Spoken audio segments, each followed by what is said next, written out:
gotta chill, gotta chill.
This is a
so big that it could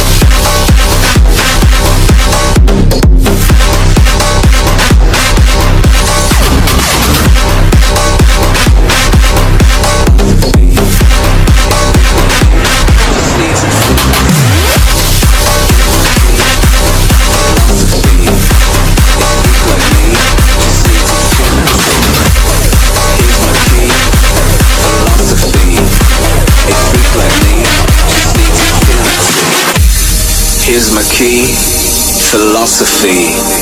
A freak like me just needs infinity.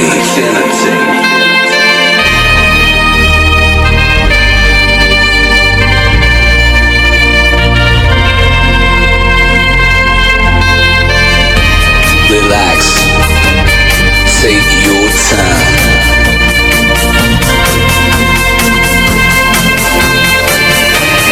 Take your time to trust in me, and you will find infinity, infinity.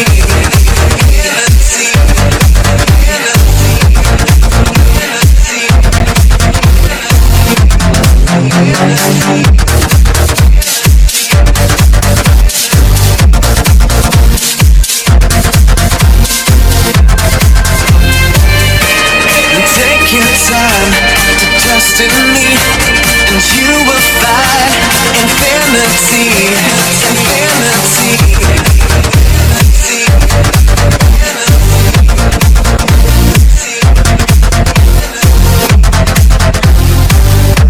The time goes by so naturally while you receive infinity.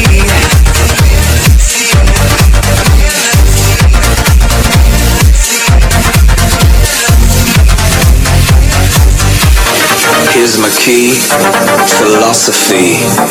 A freak like me just needs infinity.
Hey, may I talk for a second? I gotta do a little test here. I want to talk about, well, never mind, that's actually not something I want to talk about. I just want to make sure the stream's still working. Paying attention.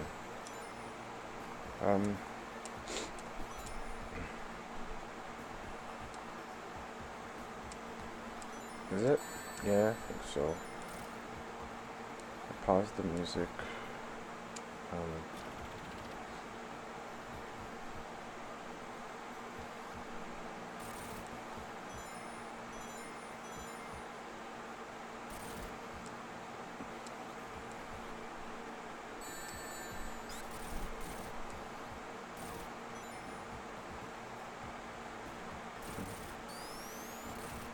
Well, anyway, I'd like for, well, actually, I think I went backwards here. Hold on. Yes. Oh my gosh, I got that ring.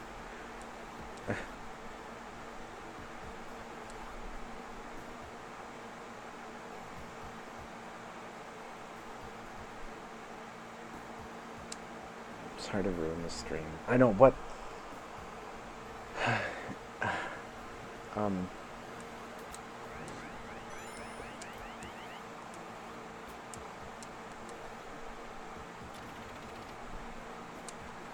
Okay. I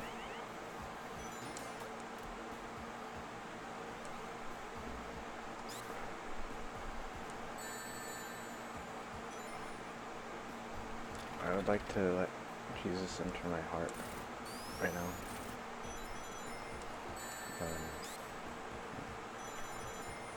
May God and Jesus be my guide here tonight through this somewhat scary, dark time in my life. And it is quite scary.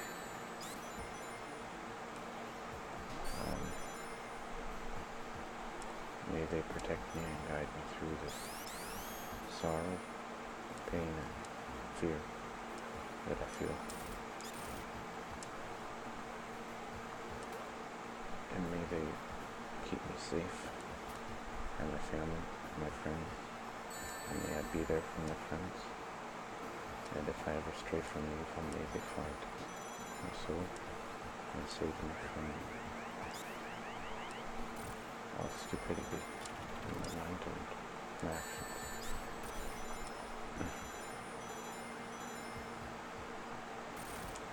Or at least help guide me when I am in worthy of my own actions and decisions.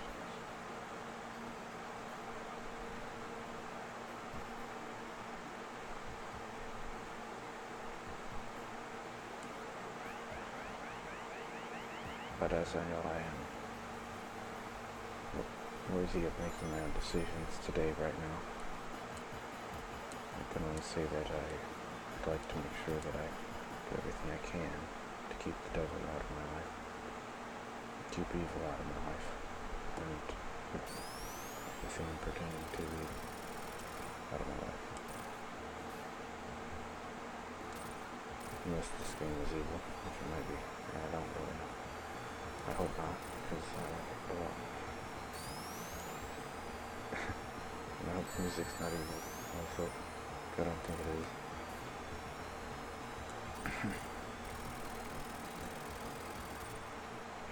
And if there is any evil entity that is worthy of being saved somehow and being brought to the light without any kind of tricks, I think that can be arranged. However, I think it is just a standard that the devil may or may not be a constant entity. It may be a shifting sand. It's an interesting point of view. Yes, it's an interesting way to look at good and evil. It's a shifting sand, so to speak. A time hourglass thing. I don't really think that's the case, but I like to think it's not inherent in the entity or creature to be this way. I think only a good god, like demigod, god, or type god creature that is a god of destruction, for example, should also acknowledge this truth, this fundamental truth, that destruction can be done without hurting others, and that god of destruction should also acknowledge that they are a god and should be mature enough to understand that destruction is not always very good, and they should do their very darndest to attempt to stop destructing people and be that kind of god of destruction, so that they're like more like, I will decide whether or not you shall do this destruction, instead of, I like to blow things up, I'm a god of destruction. Wow.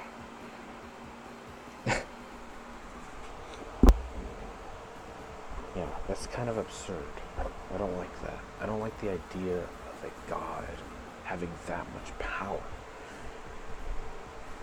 I think that god, or that even that evil entity, or even that devilish person, should be nourished by any other higher power.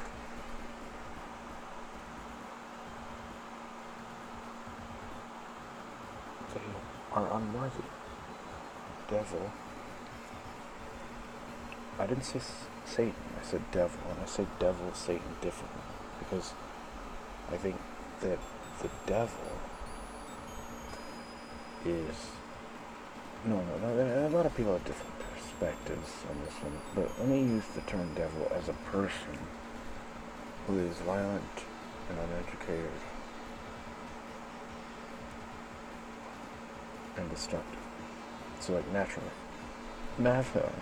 naturally, some kids prefer to break things. That's because of why. I don't know. Naturally, some people like to watch things burn, blow up, cut them up, break them, smash them. Some people just like to break things. And those people have not learned why not to. No one bothered to say stop breaking things to them well enough. But they're kids, and they're kind of dense, Kids don't always get it right away. And so neither do people. Neither do people know. They'd still like to break things, But I see people breaking things all the time on the internet for fun. And it is fun to watch. But that's the controlled thing. That's good. I like when people use safety precautions to destroy things. I like that. It was fun. It was like approved by the people around them and the authorities probably. They approved of that destruction. And I like that you approved of it. I don't like surprise buildings blowing up. That's not something I approve of. I don't think anybody does. Surprise, everyone's in the building and it blew up. That's not even nice at all. No. It's like a surprise car accident, everybody died. No! That's not fun. No. That's horrible.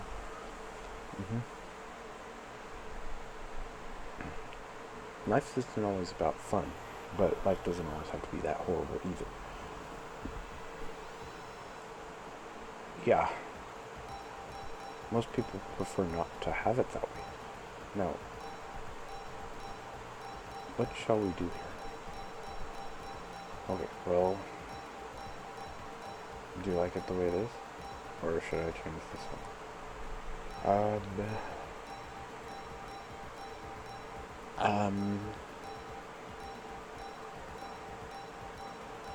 I love it. Wait, you did not sing for Knuckles. You forgot Knuckles isn't finished, technically. Oh my goodness. But neither is this one. You neglect Knuckles. Yeah, you neglect him. Do not neglect Knuckles, Daniel. Do not neglect Knuckles.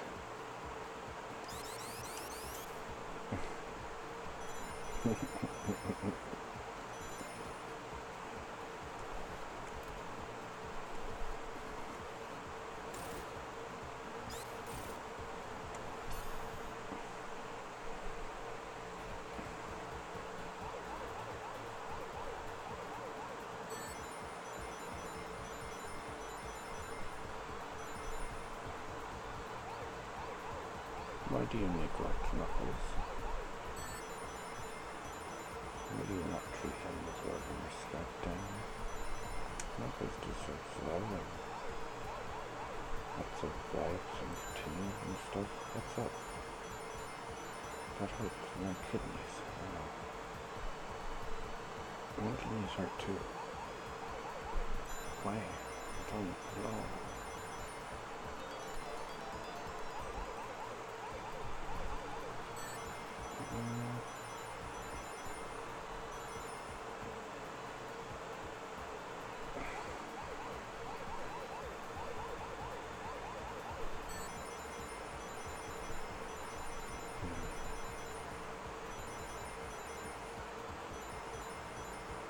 Never. What does that mean? I've had better days.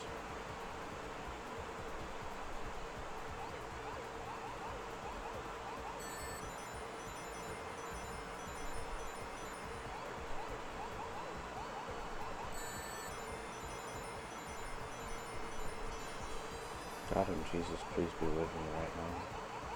Not for helping this game, but for my life. Thank you.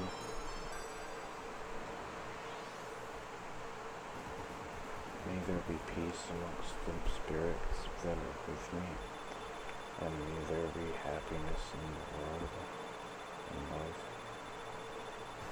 and peace, and freedom, and suffering, and heaven on earth, and life, etc. And forever.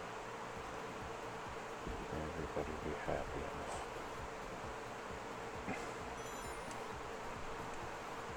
And may their pain be grief, and not extended period of grief forever,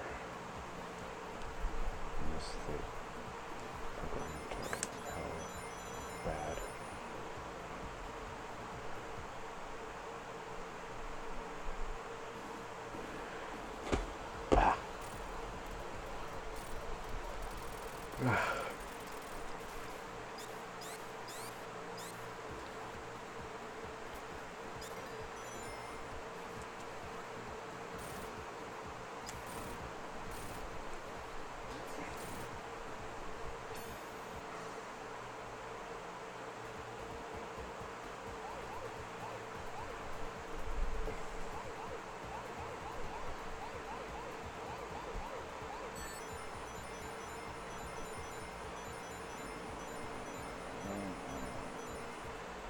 I believe in forgiveness.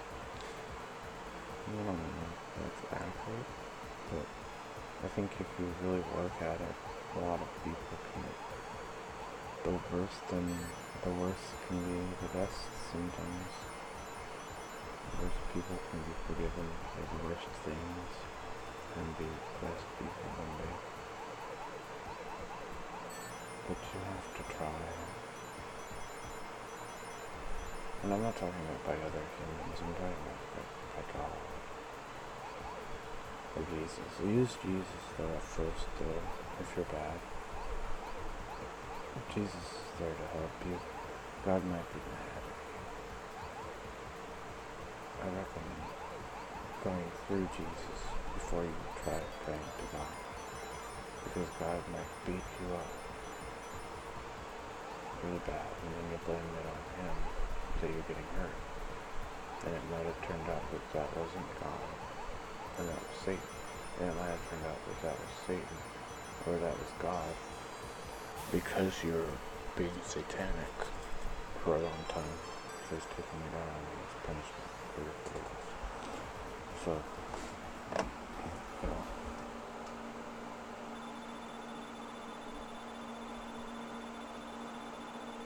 if you want to go to heaven, you die.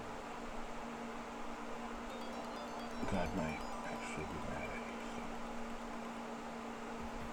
so. And He might forgive you. Now, I always say why. It really isn't up to me. I'd say why would God leave somebody there forever? Some will save, some He will save, some He will not. And that's a long time to suffer, Personally, if I go to heaven when I die, I'm going to try to help God. Not that He needs my help, but I want to help God work out His system so it's clearer for people no, you know what I mean. I want to help save unforgivable souls so they have somewhere to go, so it doesn't weigh heavy on the guilt and burden of consciousness of anyone. Like, you might feel bad, actually. You might have a feeling like, I wish I could get that person out of hell so they could just, for a moment, taste heaven, because they may never have.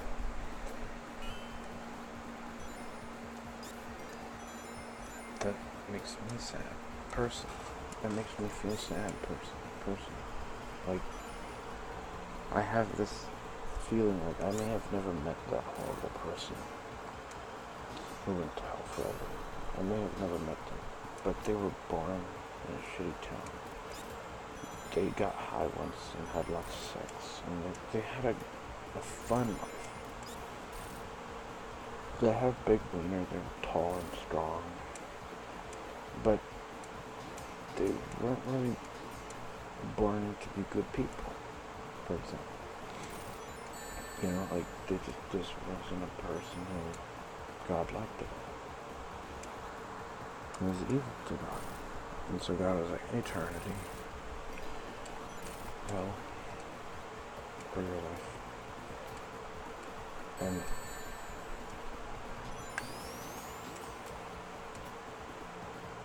so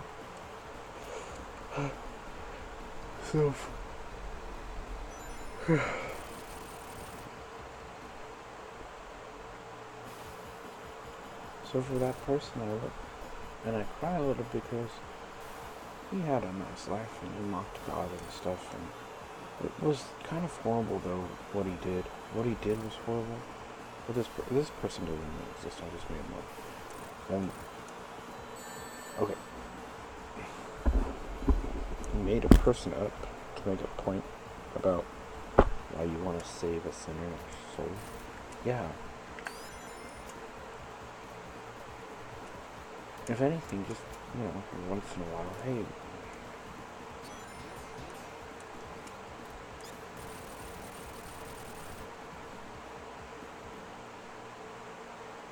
maybe God already does that. What do you know?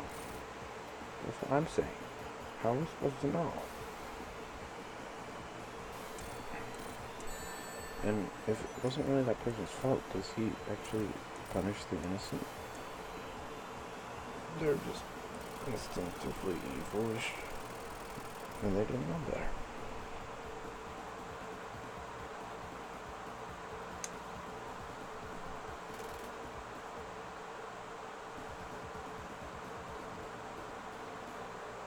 Daniel.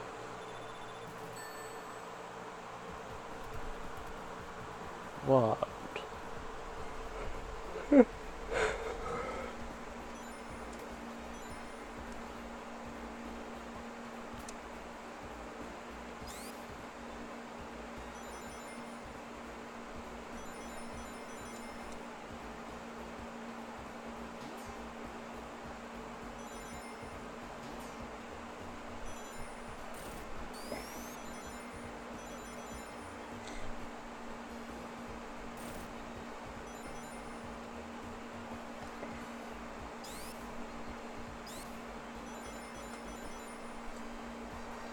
Look, never mind. Forget it. Just forget it. I'm just trying to be nice. I don't mean to be evil. Okay? Yeah.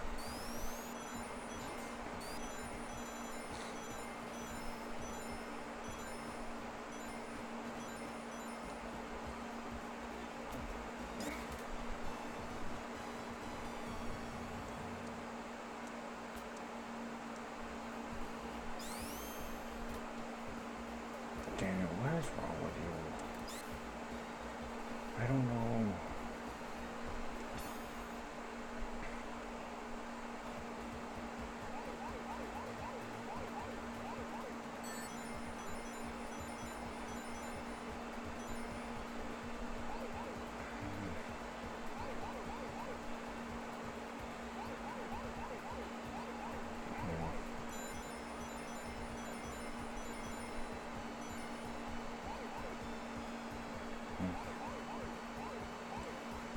No.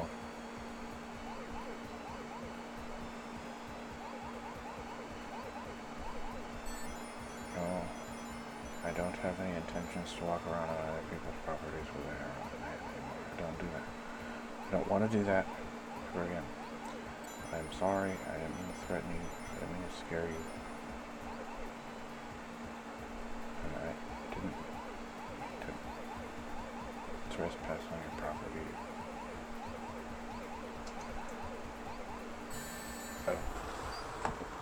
What's wrong with you?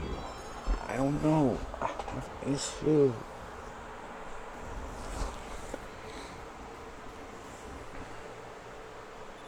I'll be alright though. It was the coldness. I think. No, for real, I don't do it. I realized when I did that I was really not right in my head. Okay.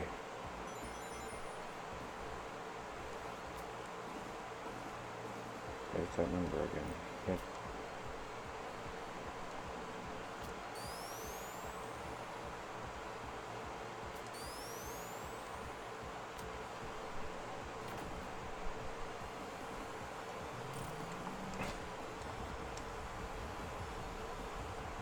you, Batman?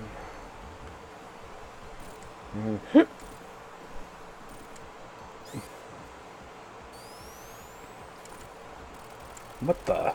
Are you for real? You didn't lose your rings? Oh, what the heck?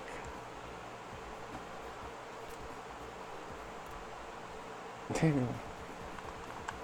That was nuts. How did you do that? Watch that again.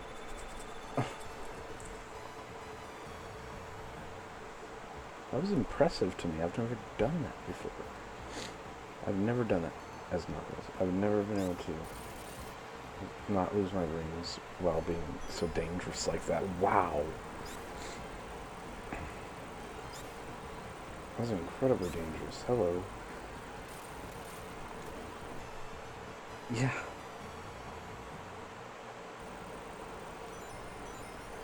Yikes.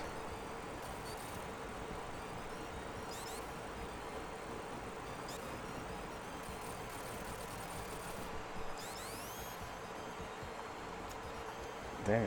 Huh.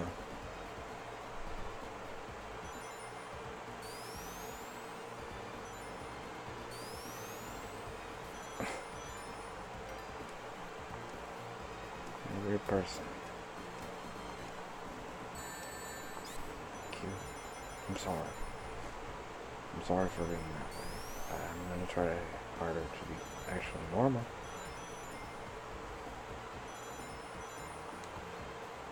Nobody wants to be normal, do you? Just be yourself.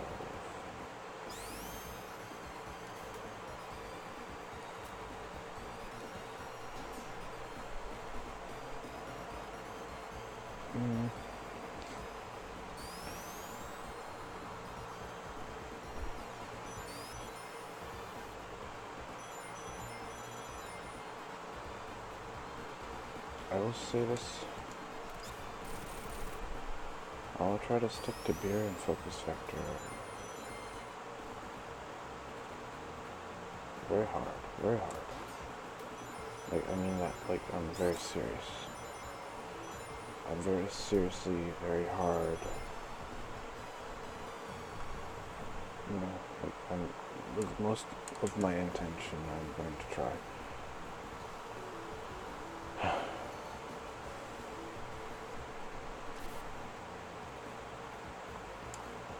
With all of my intention, I will try to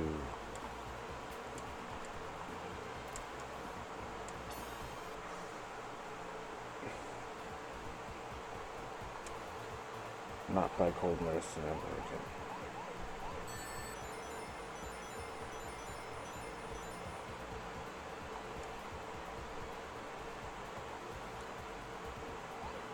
And just stick to beer and focus factor.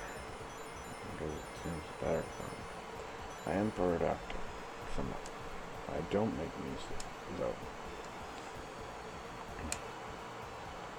But if I put my mind to it, I'll probably become better, thanks to the focus factor. As long as I just do that. But I have to actually avoid drinking cold medicine on top of that. Although I thought that was pretty cool mix at first. I realized it's not that good of an idea sometimes. Cold medicine, the only way to really control it is actually if you have a humongous tolerance to it. You have to have a tolerance to it. If you don't have a tolerance, don't even bother touching it. Because you'll go nuts and do something stupid, I think. Most people do, actually. These days. Not always. It hasn't always been that way. That's true. It seems like people are going crazy on cold medicine more often than they used to. Because back in the day, they would just hallucinate and make videos and play video games. What happened? I don't know.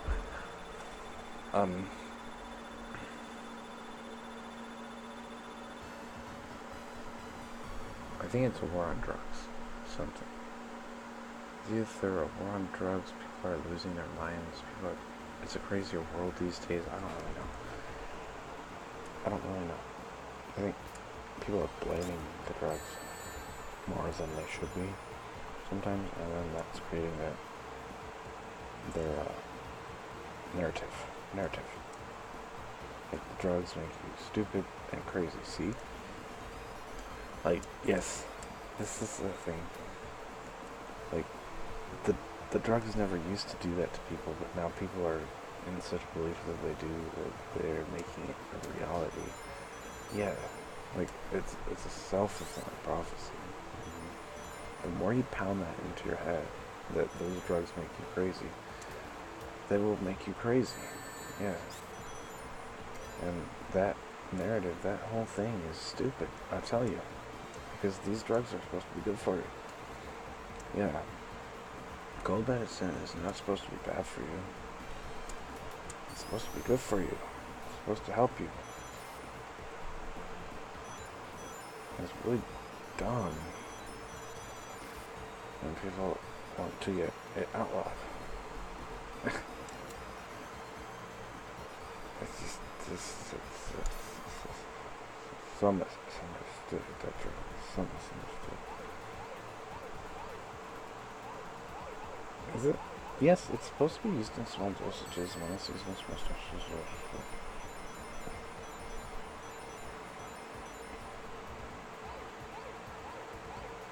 Perfectly fine and useful. Heals you.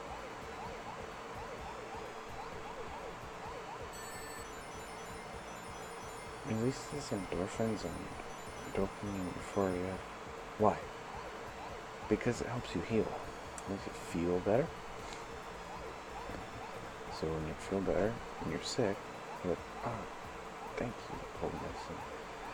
You made me feel strong for a little while. I'm stronger now. After I felt sick. So, like, it's actually a cure-all in a way. Cold medicine is such a cure-all. It really is.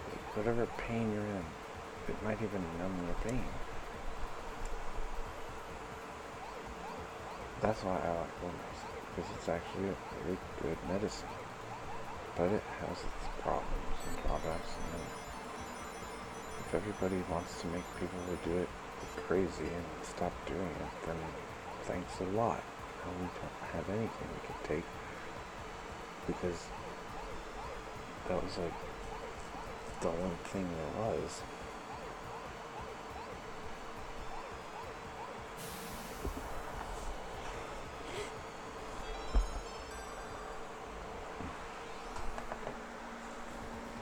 What do you mean that was the only thing?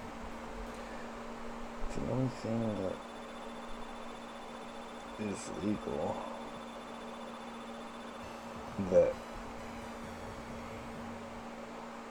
actually helps you when you're sick. That isn't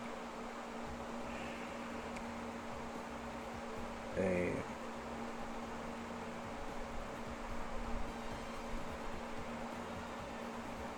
like sugar pill.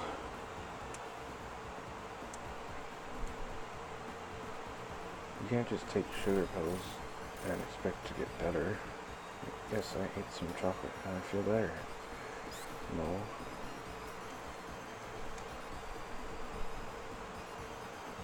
There are two different camps on this, I know. That's what the war on drugs is. Yes.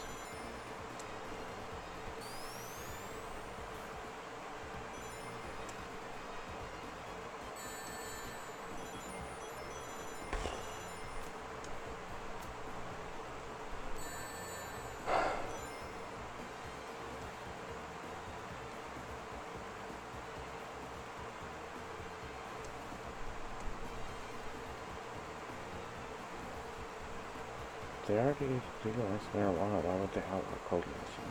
I don't know.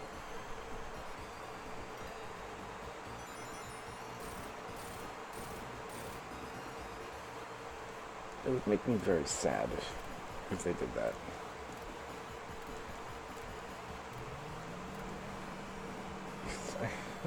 really prefer cold medicine to marijuana. I'd be like, no, no, no.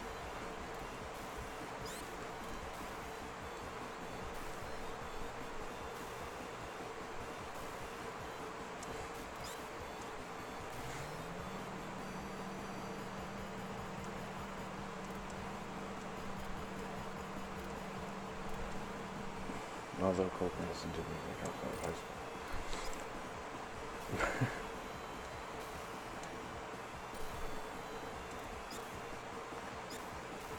Ouch. Cold medicine ruined my life. Cold medicine made my life better.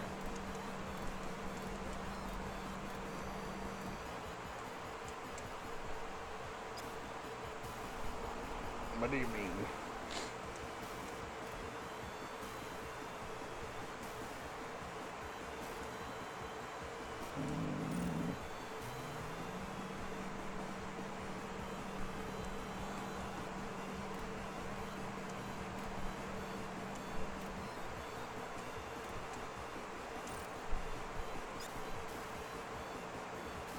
I don't know if I was just high, but I started believing that when I was on cold medicine, I was like a more intelligent person,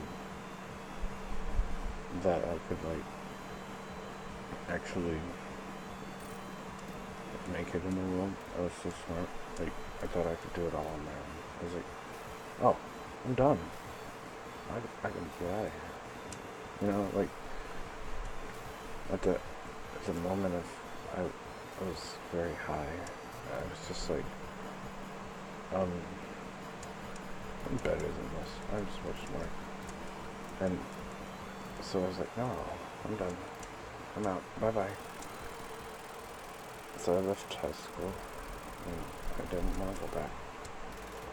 And I still don't. I did the same thing in college. I went to college, and I was like, ooh, cool. And so I started learning things a little bit, and then I was like, oh, man, I remember this. So, I remember why I left, mostly, because I didn't like it. And it's not that I was better than anyone else, I was just fed up with school. I just wanted to go play games, and life is very happy. It was about being happy, not making yourself miserable for someone else's happiness, you know?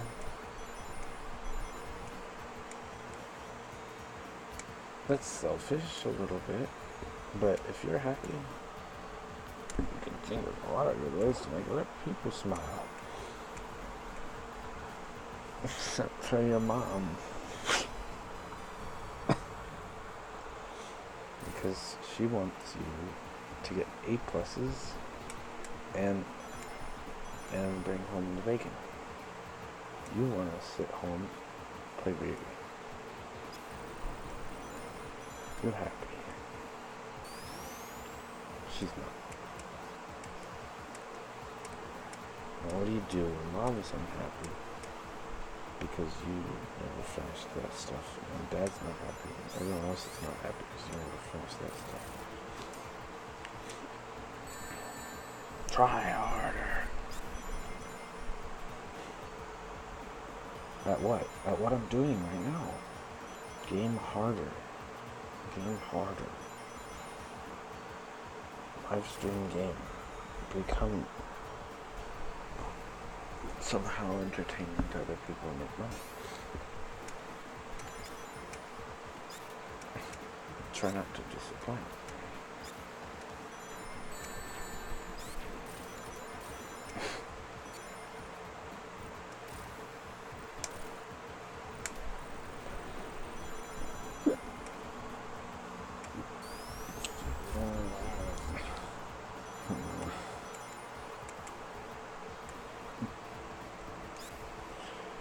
makes me mad.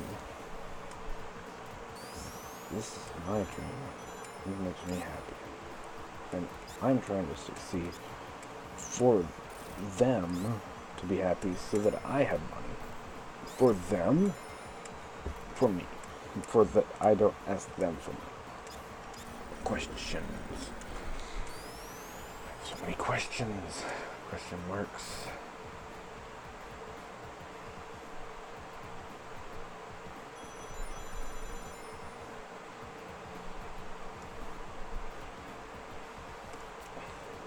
Consider this work.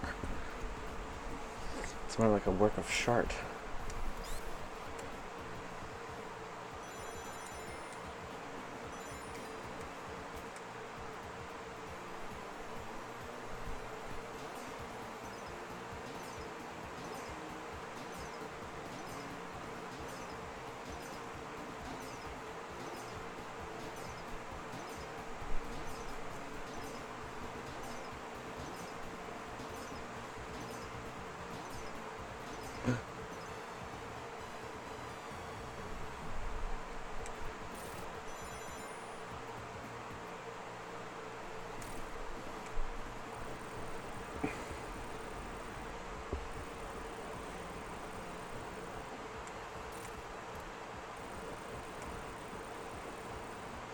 It pays the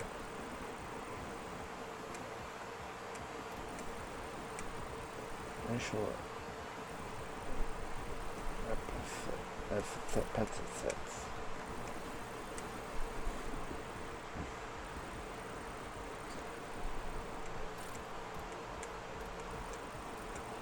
No. No.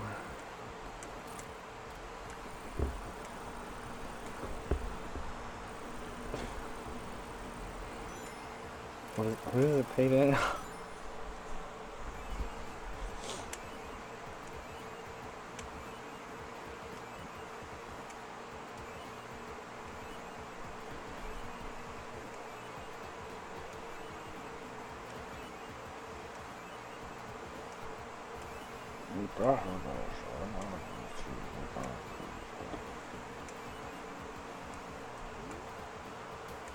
Do you count that as cheating if you do that forever? No. Like, if I can actually bounce that forever and I actually make my score like 99999, would you say that isn't so?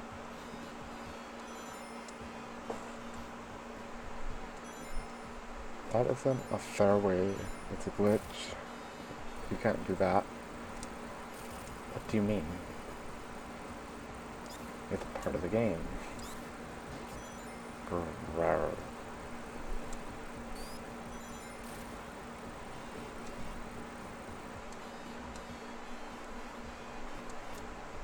That is sort of true, though. Like, if you really sat there, you could do that for like as long as you can.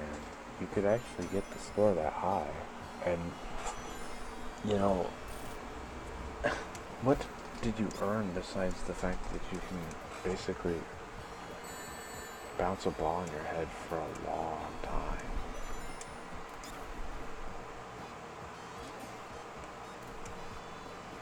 It's very unimpressive, right?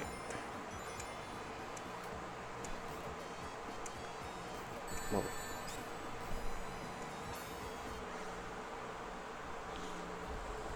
but it shows you have, I guess you're skillful. Yes, you have a lot of patience and you're skillful. Congratulations, you got the world record, but you did it. Sleazy way.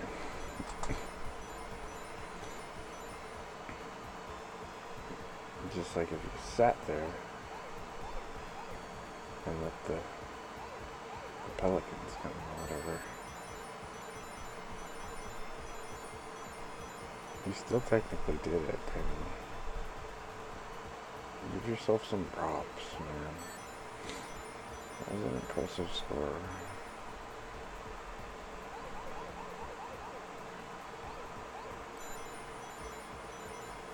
But you didn't have to try it all. Actually, I had to be patient. I felt like I was trying. Oh my gosh, you did it.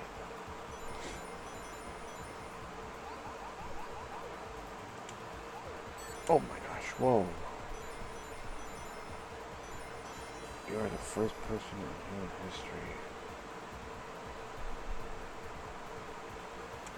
to on stream get that score. Really? That awesome.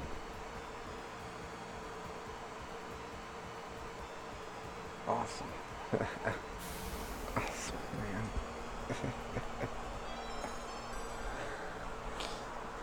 Really? Probably. Why don't you look it up? We shall do that. We've been putting this off for a few days. I've been putting this off multiple streams. Heist Sonic 3.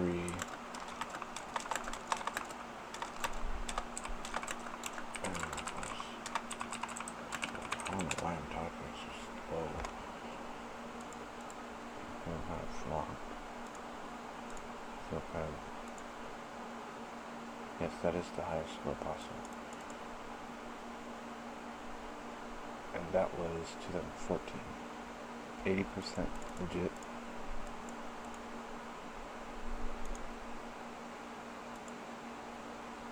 No, it's legit.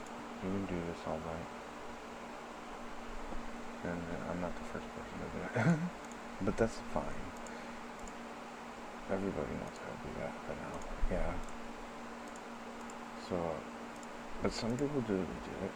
And it's still legit. It's just, since everyone can do it, who cares? Right. Yeah.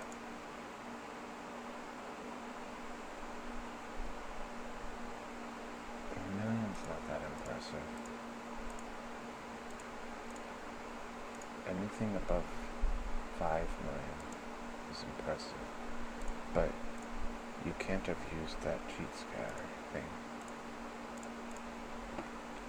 I mean, you just sit there. I don't know. You could easily trick someone. Yeah.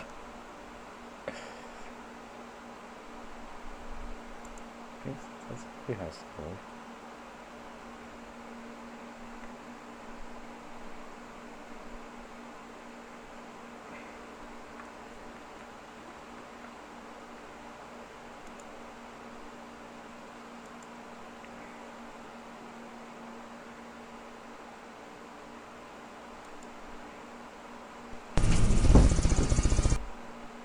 This isn't the high score anymore.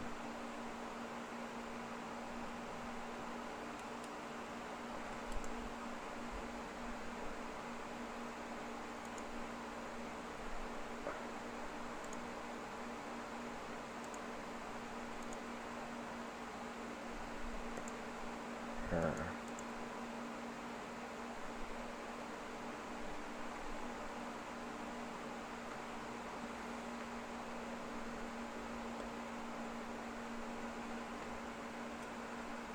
Did you really get that guy taken off?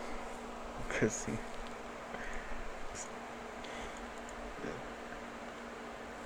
Daniel.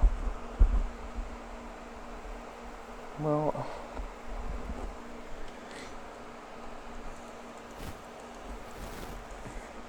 You can't abuse things if you're not going to abuse things.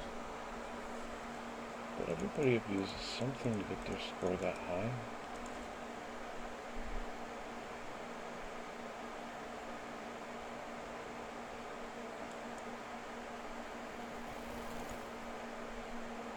Maybe they're just dumb people who should play a different game.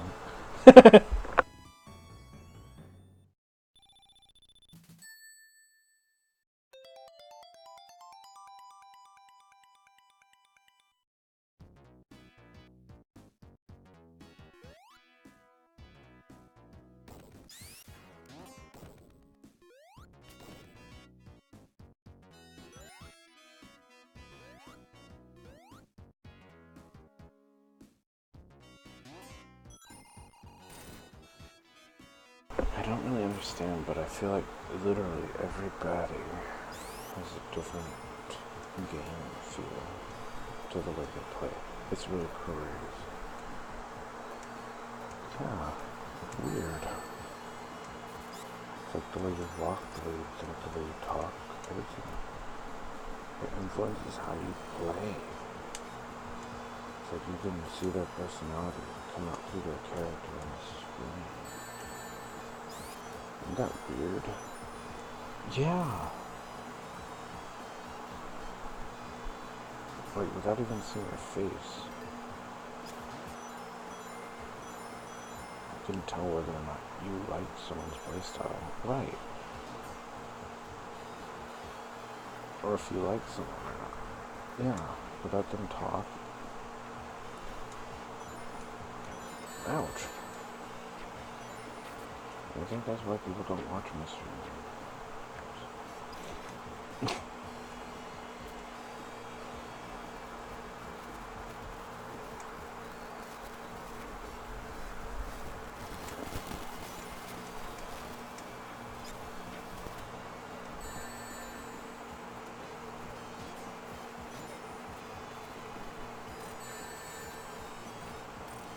What are those burning chunker nuggets?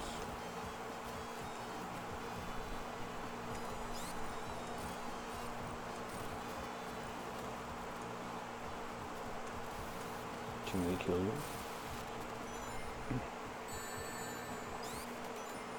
Why would...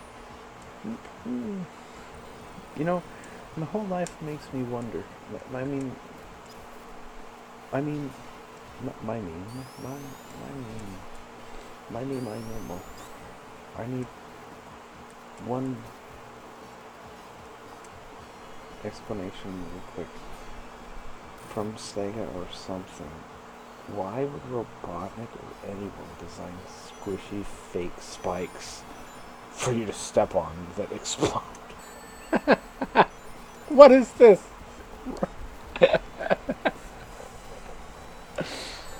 I've always wondered this. Yes, why? It's like, oh, these spikes are safe? Okay. Oh, no. That's...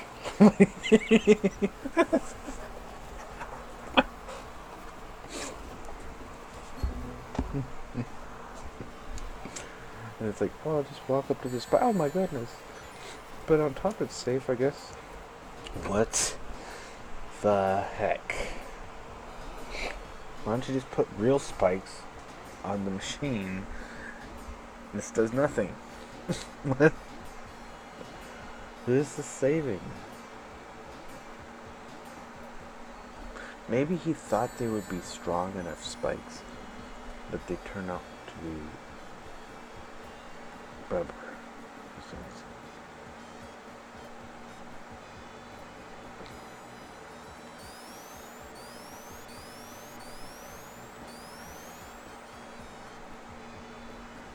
No, there's no reason for this at all.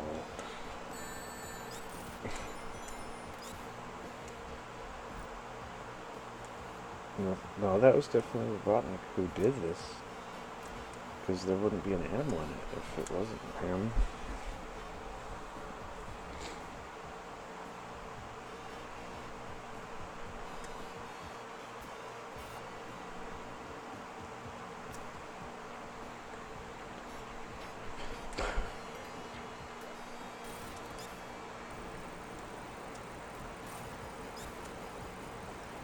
Daniel, would you like to work on the new Sonic?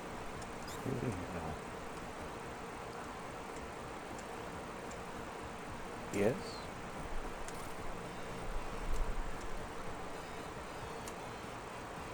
For real? Oh, yeah. Oh, yeah.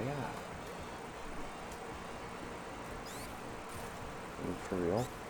Yeah.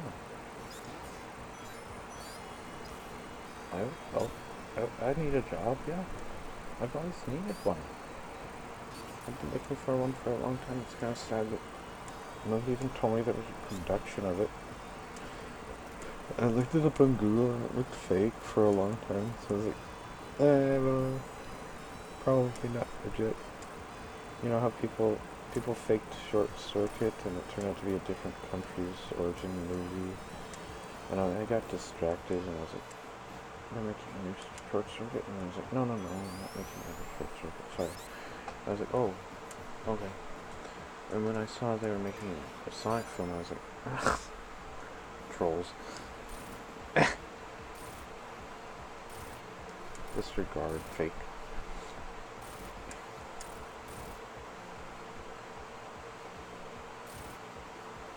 So from my perspective, since the Short Circuit movie came out fake, at first I thought Battle Angel was going to be fake too, but I found out that James Cameron was very serious and Robert Rodriguez was serious, and I found out myself. But I didn't know anything about the Sonic film, and it seemed like, well, this couldn't be happening. It probably isn't. And so I just kind of ignored it. I never even bothered to say, oh, I'll help you. Like, I would love to, you know. I would love to. I love Sonic. So much. I'll go apply for a position doing something. But, you know, it's kind of a scary thing, you know, because, like, what if you're the guy who messes it up? Nobody wants to be the guy who messes it up. It's actually very imposing anyway.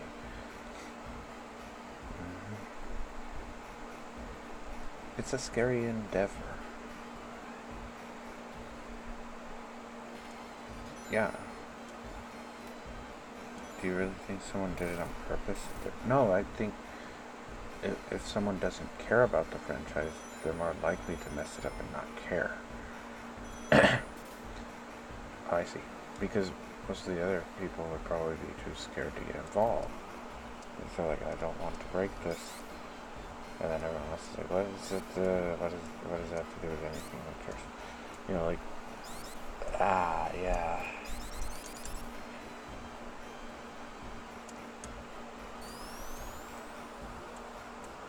I think I know what you mean. Yeah. Like,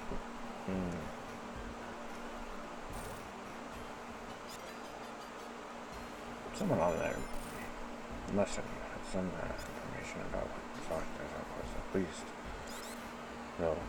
Like, see, that's why I think they hired people who didn't really know very much about Sonic, because those are the only people who wouldn't even concern themselves with the heft of it.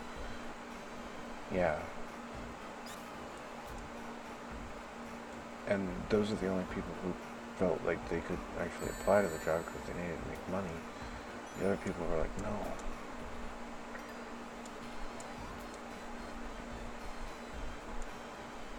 Like the people who could have actually done a good job, no offense, who would have done it right, were too scared to do it. Probably. Because, I mean, how can it go wrong? It can go wrong in all different directions. Because, first of all, like, a lot of Sonic fans don't even get along at all. They don't get along with each other? No, they don't agree on things. They either want it to be Sonic Adventure or they want it to be classic. And I can't figure that out. There's like really half and half. Some people want it to look like Sonic Boom. There's so many different people who want so many different things. Like someone said, you can't please everyone. That's what scares people with the Sonic film. That's why I would say, why would you ever even do a Sonic live action? Like, money? Yeah. But it's like bound to be a train wreck for so many different reasons. And yes, it was smart to come up with a new Sonic design. But not as a joke. Like, a new Sonic design is smart, but not a joke Sonic design. That's not smart. Right. That's just more time you have to spend now. more money to spend to try to fix it because people are already pretty much disagreeing with the whole thing. Like, that's how I feel like the new design idea was smart, because if you give it a new design for live action,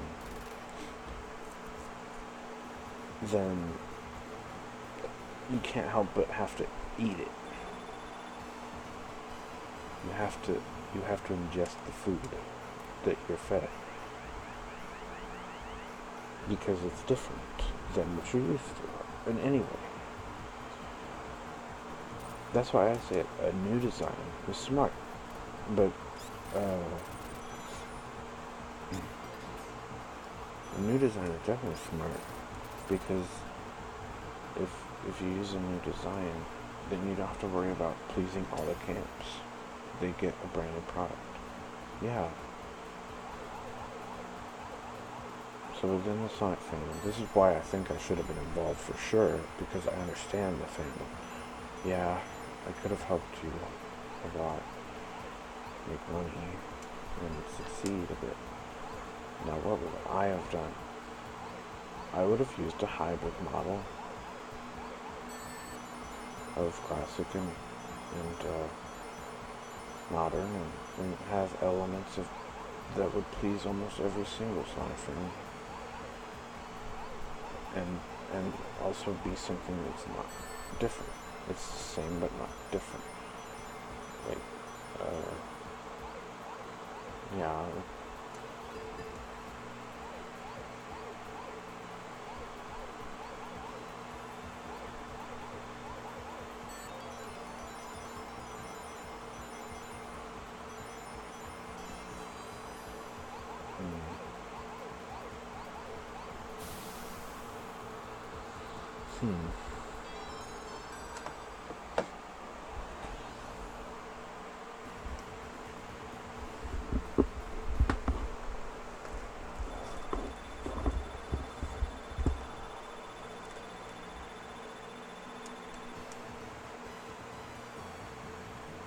Bah.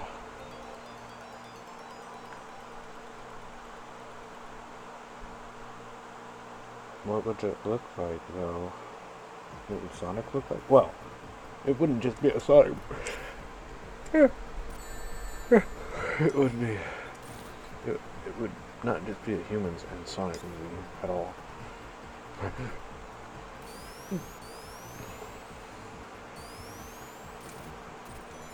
It would have to have Knuckles, it would have to have Tails, it would have possibly even Blaze, and Amy, and Rouge, and Robot, and Shadow. I would probably add Shadow, actually.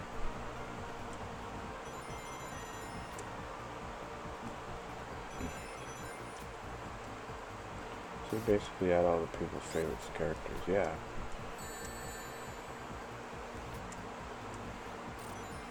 Would you add elements from every game, or what? How would you do this? Well, yeah. Not every game, but at least one of the sequels of the offshoots. You know, like Sonic Riders, you don't have to do references to both Sonic Riders, well, movies or games, rather. You could just do one portion of Sonic Riders, or add characters from Sonic Riders to give a nod to Sonic Riders fans. And then you could do a little bit of Sonic Heroes, you could do even nods to the old games for people who like the classic stuff. And they'll be like, oh, that's for us, back in the 90s. Or even the people who like the retro consoles. I have many ideas. I even consider making, like personally, I would consider making 2 different films. One of them like a short film for the classic fans, and like a 30-minute short film that comes with the DVD, and then make the whole thing just a modern 3D animated or 3D live action mix for the more modern fans, or even a Sonic Boom type aspect, even, because it seems to be a pretty popular show. I seem to like Sonic Boom. And then don't know if I would try to mix the two together. Sonic Adventure type-esque modern Sonic with Sonic Boom.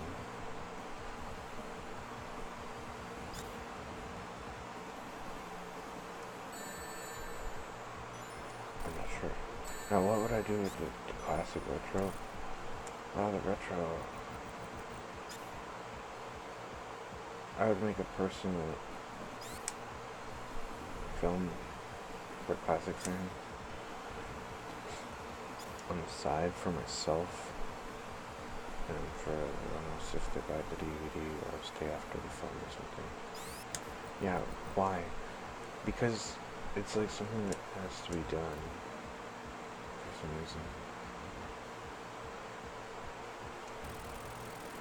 For me, that film would basically be the story of Sonic and Knuckles turned into a short animated pixelated 2D film.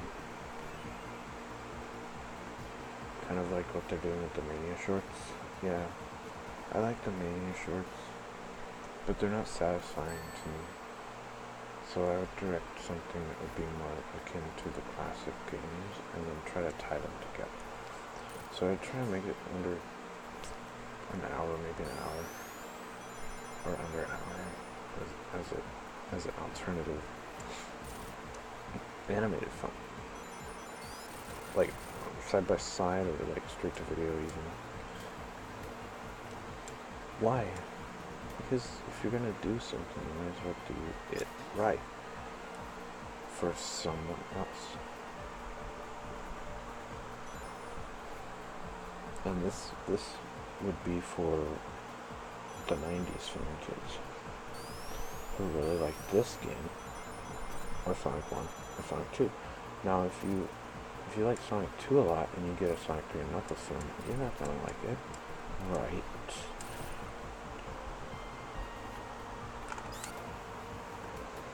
If you like Sonic 1, but you don't like Sonic 2, you wouldn't want to get a Sonic 2 film. If you like Sonic CD, you wouldn't want to get a Sonic 1 film, even.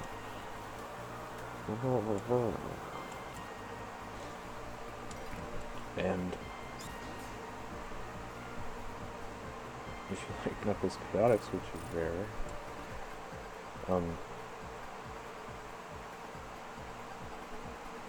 nah. No one's gonna get that from me. Okay, or if you like the Game Gears or something. Which I doubt also. Like, yes, some of the Game Gear games are very good. For Sonic, yes. So that might be the only Sonic, but you're rare, and you probably don't deserve an entire DVD. No offense, like, because, not that you don't deserve it, not that you're not important, but you're just such a small population, of percentage of the population, that you just can't make making a film worth it by buying it. So, like, it would be like when I bought a DVD, and I'm sure someone would buy it if they saw it as I know. I'm sure people would buy it, but I'm not trying to discourage anyone. But like, I would try to make it all in one. That's what I'm trying to say. I'm trying to say that I would like to make a classic movie, 2D, for everyone of that generation. So, I would probably put Sonic 3 and Knuckles first, and I'd take it most of all seriously. Because I think that would actually please the most people. It would please the most people. Because, like, even if you grew up with Sonic 2 and you got a Sonic 3 and Knuckles film, you'd be happy. If you grew up with Sonic 1 and you got a Sonic 3 and Knuckles film, you'd be happy. If you grew up with any of them, Sonic 3D Blast, the Game Gear games, Sonic R, Sonic 2, Sonic 1, any of them.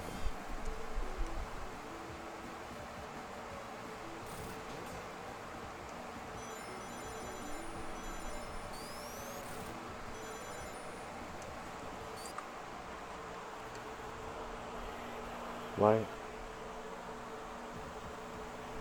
would you be pleased if you got this kind of game? Because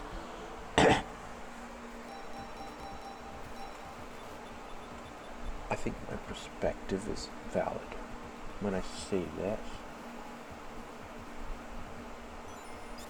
As an already basically Sonic fan from whatever game I was playing, when I saw this game, automatic love.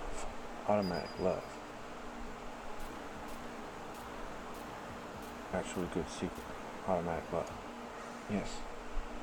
So pretty much everything about this, even if you didn't play it, is love. So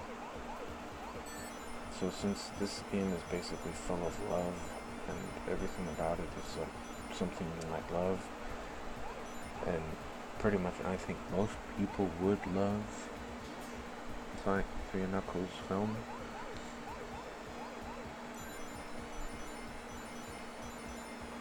At least if you are a fan of Sonic. That doesn't mean that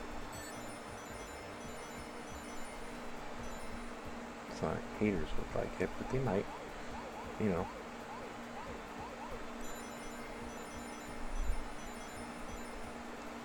Why would a hater like this film? And if you hate Sonic, why would you like this one particularly?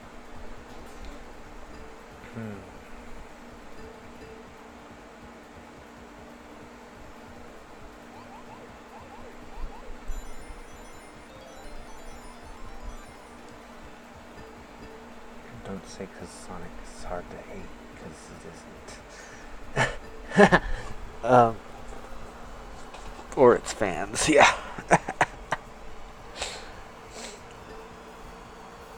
I'm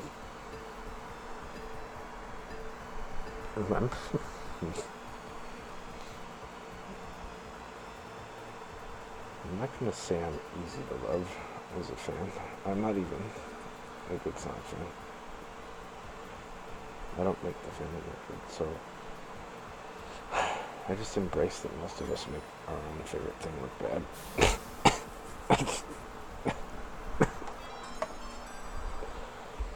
Yeah.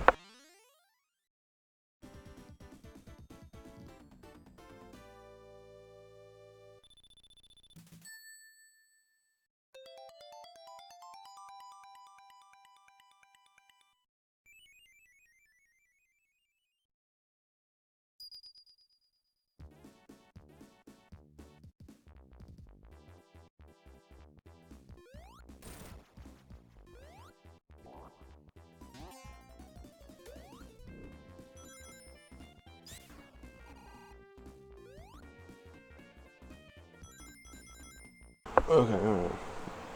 I'm so sorry about my mic. It's not your mic. It's your fan.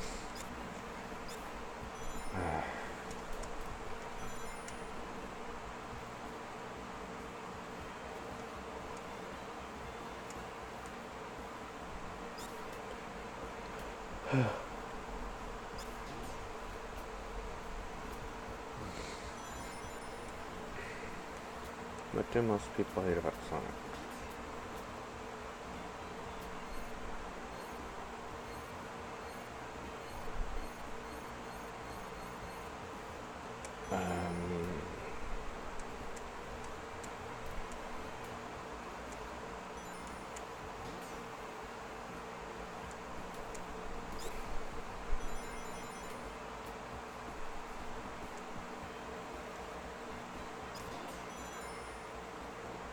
What do you hate about Mario, for example, Daniel? Do you hate anything about Mario?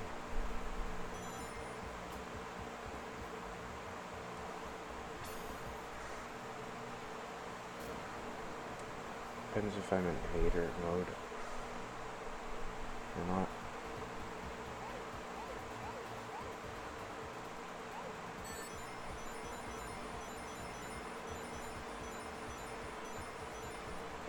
I mean, like having a nerd rage? Yeah.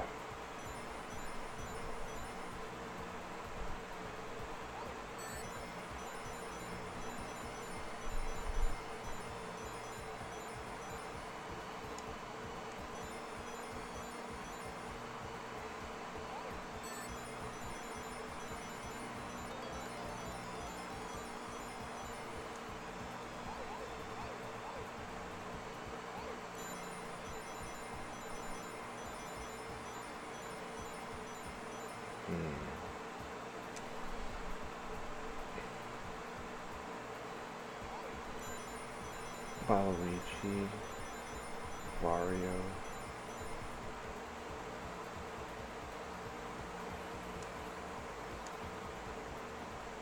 What? Uh-oh.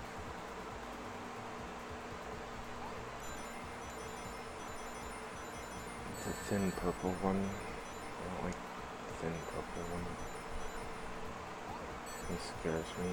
Very lanky and terrifying.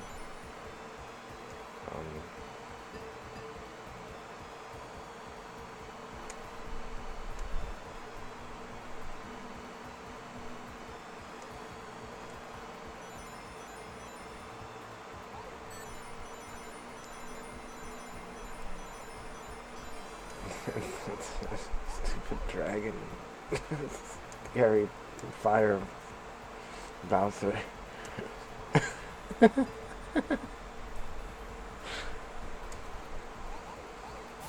His like turtle, but lizard. I can't.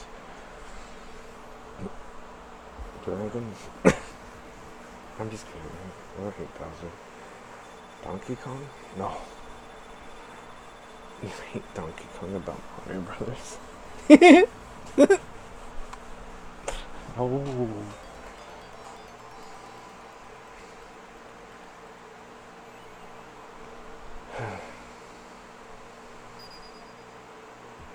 Yoshi, I'm just kidding. No. No.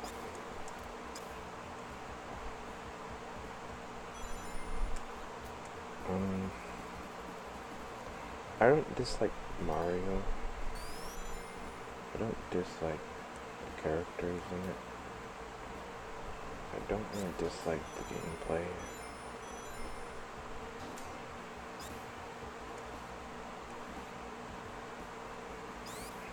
Is there a game you don't like particularly from Mario? No. No.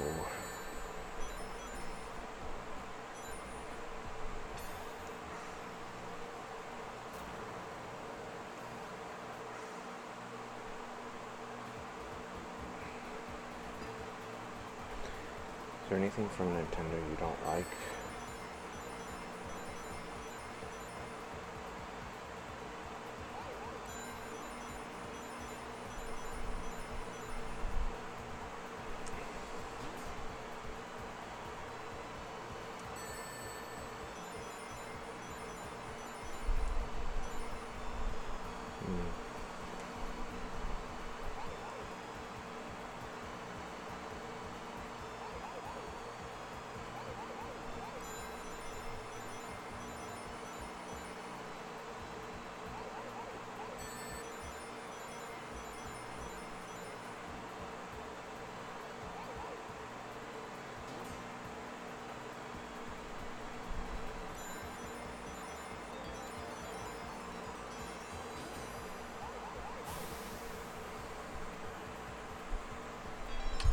I don't like how they force you to buy their consoles and their new handhelds aren't backwards compatible, so you can't play Advance or Game Boy Color games in it.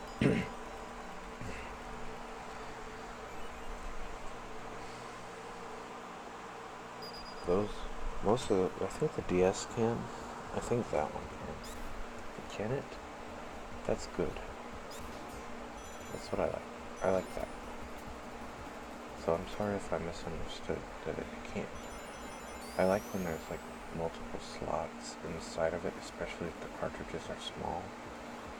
So like, it would have been cool if the Switch could play everything. I would have ate that alive. If it had a bunch of different holes in it somehow, I don't know how, but I would have eaten it up. I would have bought it in a second.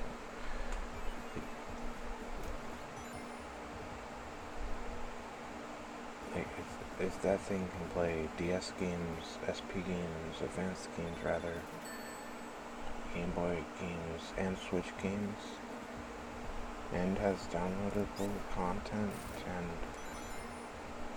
a store and everything, and you can play, like, if you know, but, like, maybe it can't play Wii U games or Wii games or anything like that, any of those, but, like, it looks like you don't really need to worry about that. But if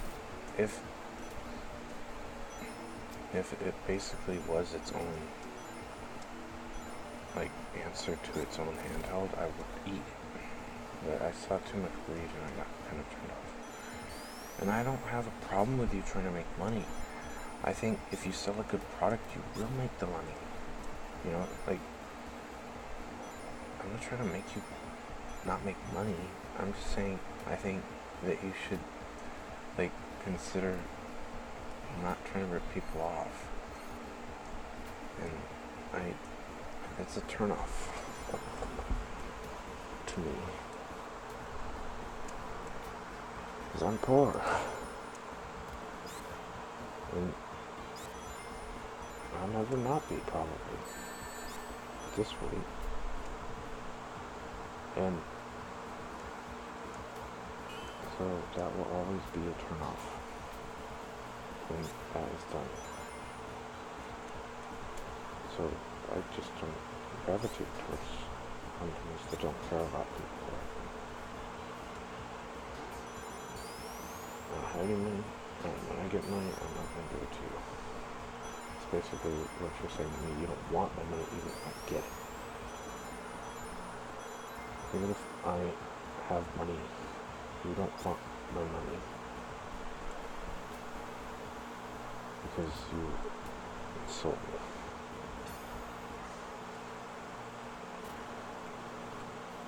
I don't like. But I take that very personally, actually. I take that as a personal attack against people who don't have that money to afford things.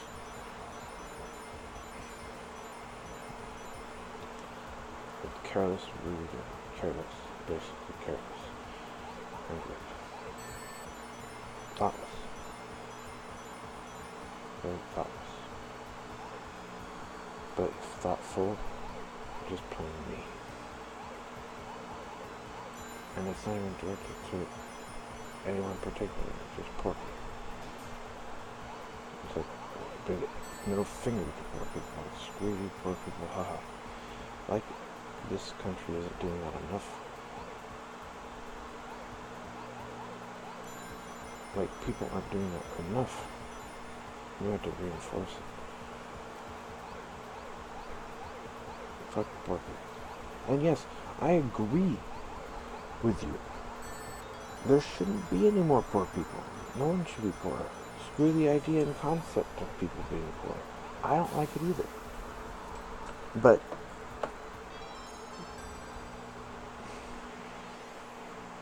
when there's so many poor people, still,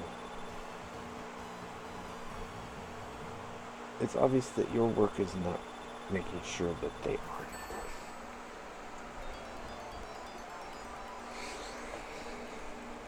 So don't try to save face on that one, because I don't think you can. Because I know you're not putting your money into me, and you're not putting your money into anyone else either. You care only about what you want and what you get. Donate all you want. You're not solving world hunger. You're not solving the world poorness epidemic of homelessness, etc. And I'm not expecting you to do the whole thing. This is a epidemic amongst many companies and corporations. They don't take it very seriously. Neither do the people who make things and make money. They don't take it to heart enough that they could potentially change the world for the better. Instead, they give it, like, I don't know, $10,000. Here you go, homeless person. Here's $10,000. Nothing. That's not gonna. No. That's not gonna do anything.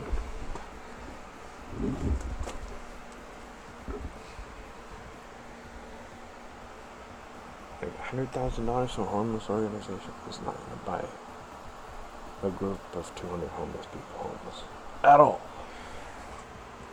That's why I think people are just kind of like shilling out what they don't need as the most bottom line 0.02% of their entire income, so that they don't feel like they lost anything. That's sad.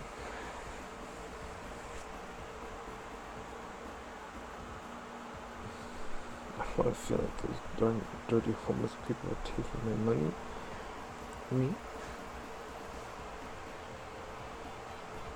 I'm just gonna make everything worse. Kill us all.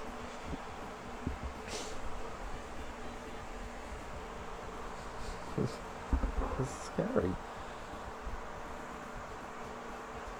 Do they eat hot dogs? Really? Do they know what goes in those?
What?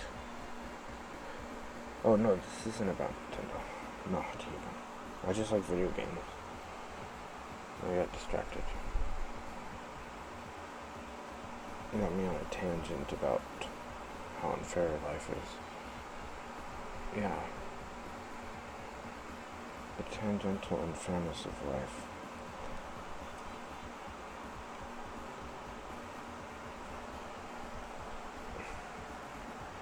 That truly does not need to be this way. Humans make it unfair. And that is true.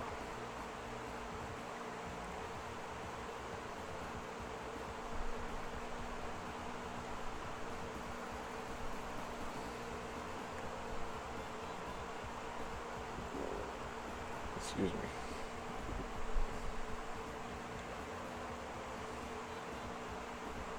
You wouldn't want it to be fair?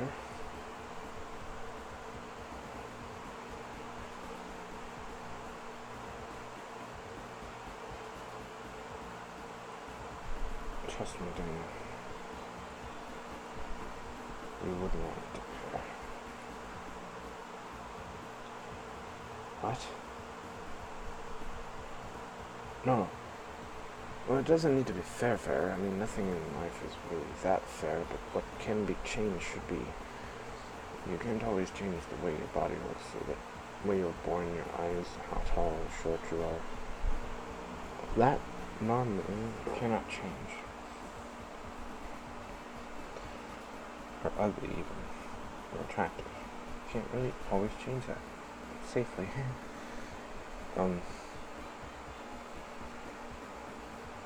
Etc., etc. That being said, or intelligence even. But that being said, it doesn't mean you have to leave everybody out on the road up Schitt's Creek without a chance. Ow. There's a lot of people out there who have no chance. and are on a road leading to nowhere and nothing.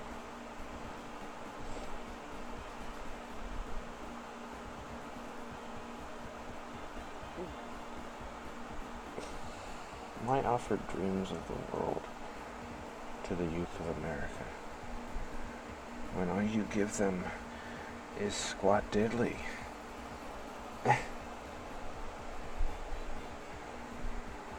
That is evil people, yes.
sorry.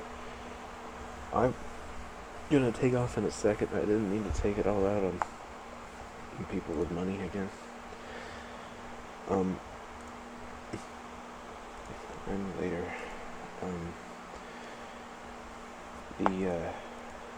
The thing I wanted to say, I guess, before I go, is that,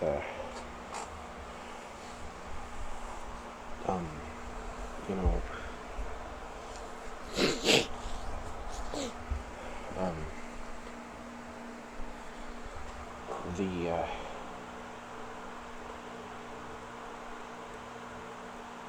the thing Nintendo did wasn't really that thoughtless, you know. It's just, it would be cooler if they made their own Universal, I guess, and then constantly upgrade it afterwards. What I like about the Switch,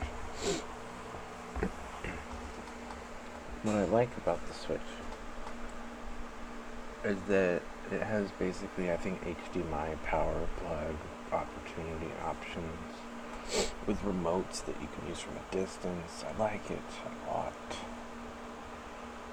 It's basically a smart TV computer thing. You connect to your TV and you can use it on the go.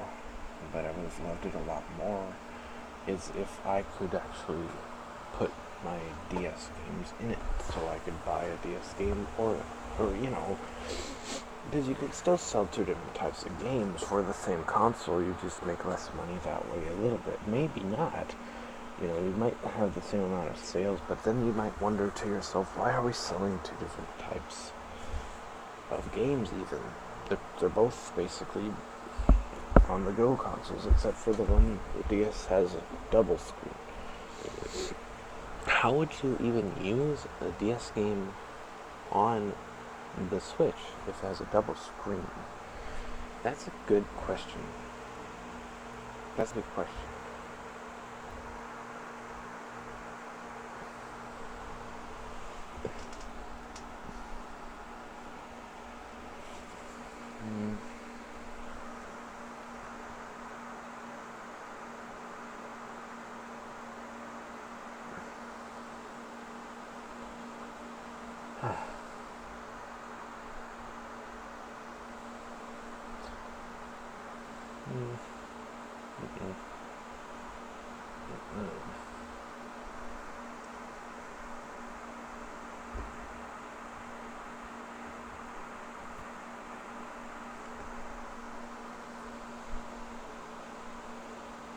No, you should keep them separate then.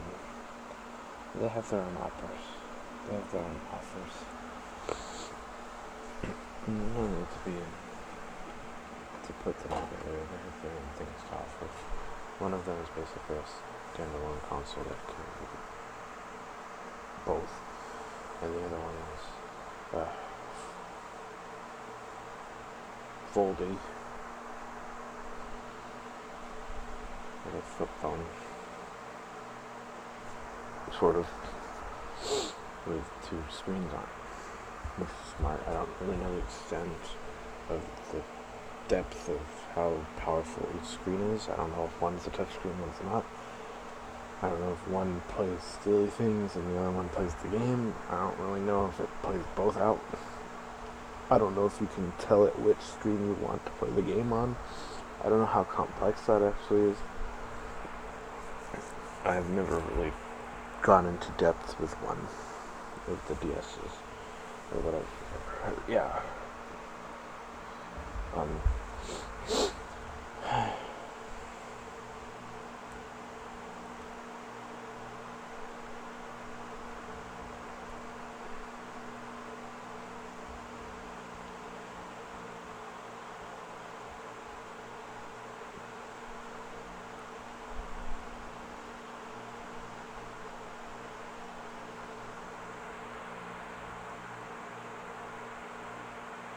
But I'm complaining about how other people don't have stuff. I have stuff. I have phone.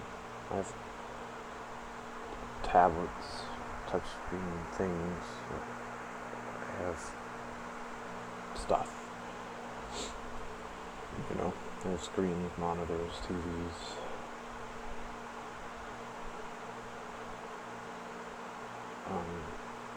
On tablet. I have a lot of stuff. So,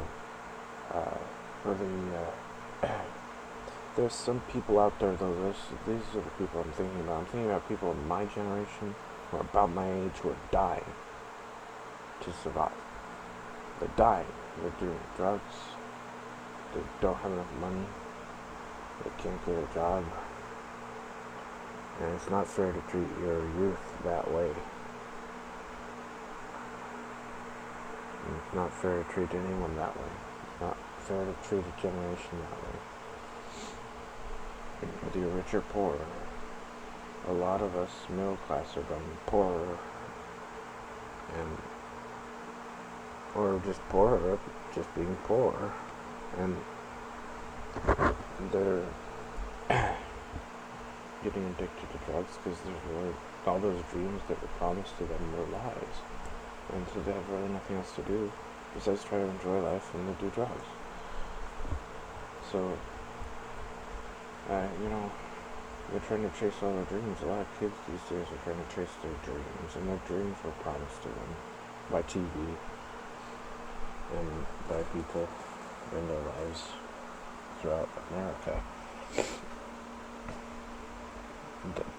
They were told that they could have it all, and it's just not happening. So a lot of kids are really messed up, and everybody's turned against each other, and the whole country seems to be falling apart, and nobody's really caring. Nobody cares about the poor. Nobody cares about middle class. The parents are separating themselves from children. For some reason, brothers and sisters are fighting over consoles. People are ignoring each other for years on end and not realizing how fast and how many of their friends are dead. Literally dead. A lot of people die and you don't notice. They're dead.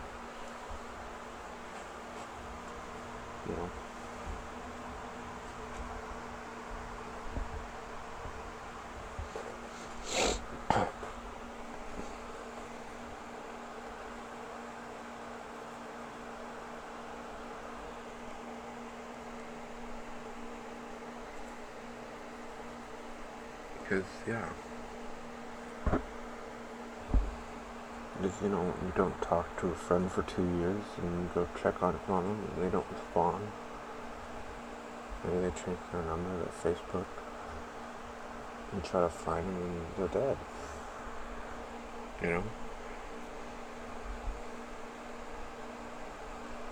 They died. A lot of people are dying, committing suicide, drug overdose, accidents.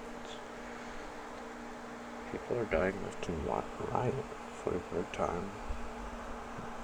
It's not really the way it should be. I think the youth is dying faster than the older people. The rate of young people dying is higher than the rate of old people dying. And that's because I feel like the generations have divided each other and they don't care about each other. And that's not how you should treat your children, or your family, or your parents. That is not how it should be.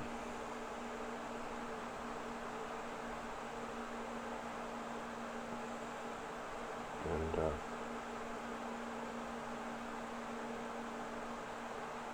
it would be nice to see, other people care about other people's families, too.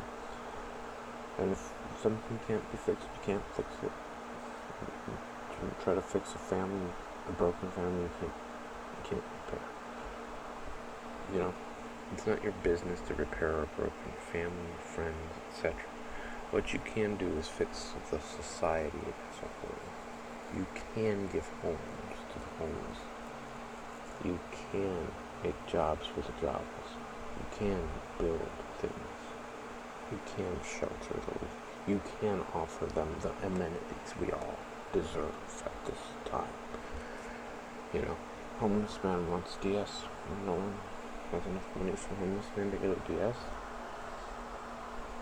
Homeless man deserves DS. Homeless man deserves Switch. Homeless people shouldn't be made to feel like they can't even own one or two things without, taking up too much space. Everyone deserves the right to hold on to at least a few things, have a room full of stuff. Everybody deserves a space. And there's enough things to go around it. It's like, not everybody likes games. Not everybody likes TV. Maybe someone just wants to sit in a room with some books and a piece of paper. That's enough. They just want a bed and a piece of paper. That's pretty damn easy. Some people are that simple. Some are not. And you should never forget about those who are not. Some people want lots of stuff, and they should be considered. But doesn't mean they earn everything. Doesn't mean they deserve everything. Doesn't mean they should have everything. Get to know that person individually. Maybe if they want to work for it, let them work for it. You just have to hand people things. But if you're generous, you can. If you have to spare. Homeless man who who wants one of these one things, do you happen to have one? Oh gosh darn it, just give it to him. Why not? If you don't need it, do you use it? No. I could probably, I have a lot of things I could probably give to homeless people, and I'm probably pretty worthy of doing so. I think it's a good idea for me to start giving things away for free to people who pretty much just maybe want something.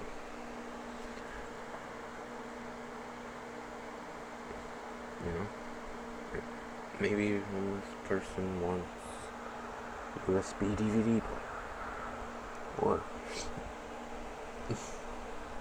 monitor for a computer, so they could have a computer, or a computer even, or a tablet or something. Yeah.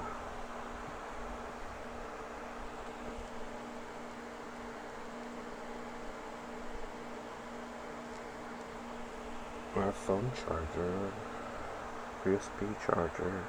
Sometimes you need homeless USB chargers, and sometimes you just need a USB charger for something, or a plug port thingy. But, giving homeless people cool, cheap things is also fun, because that makes their life better. Like a Bluetooth light bulb that they can plug in somewhere and play music out of that would trip them out, I think. Some of these homeless people haven't been in touch with society for 10, 20 years, and they don't even know the advancements that have occurred. And they'd be shocked. They'd be in awe. They'd be like, whoa, I don't want a DVD player anymore. Give me one of those things, Of course, homeless people could see people walking around with smartphones. Yes. But maybe they can't tell what's going on inside of them because they're nice enough not to steal the phone from them, Yeah. Imagine being a homeless person and you just don't go anywhere. 10 years you sit outside of a building, you don't go inside the building, you shower outside, you don't watch TV, you see people walking around with these weird shiny things, and it's like, okay. They would not know what a smartphone is, even. So some of these people would be amazed, shocked, and they'd have to be really sort of, no offense, kind of definitely out of the loop somehow. I don't know how you, but you know what, I don't blame them. But maybe they don't want to know. But I'm pretty, no. Oh, wait, are you sure? Wait, what?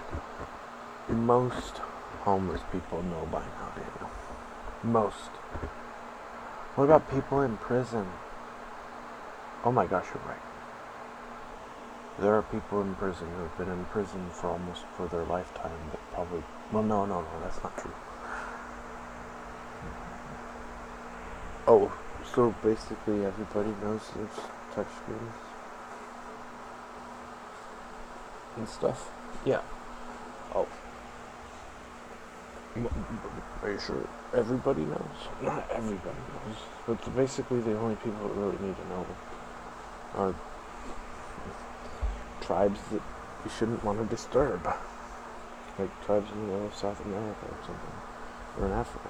You don't want to disturb their ways of life, Dan. You know?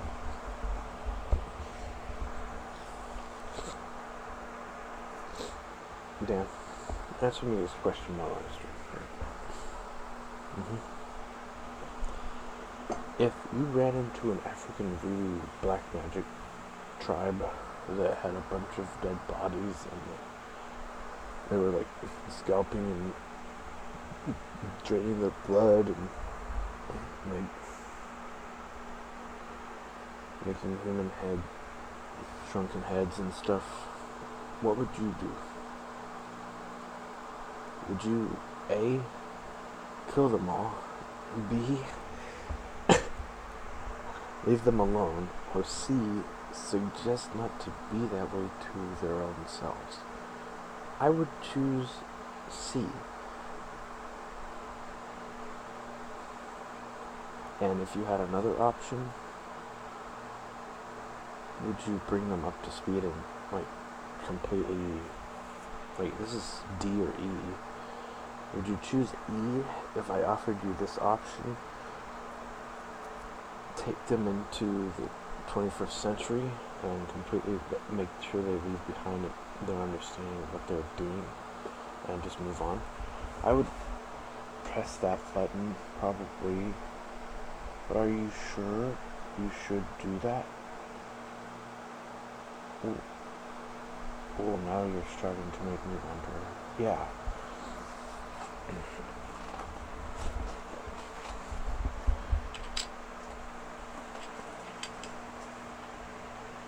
Like, first of all, if you bring them into a Christian world where they will go to hell for murder, do you think the guilt, weight, and burden and bear would make them possibly want to kill themselves?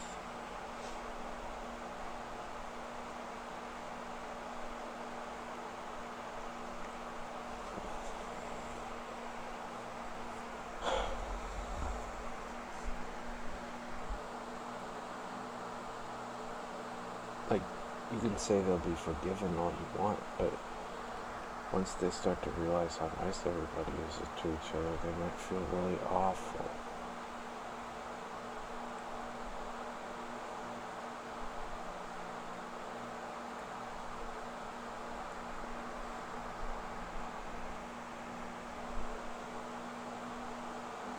Who's to say those tribes don't have feelings, Daniel? They might have feelings. Why do they do that? Because it's their, tradition, I guess. Would you want to A, stop the tradition, B, let them continue the tradition, or C, blow it up?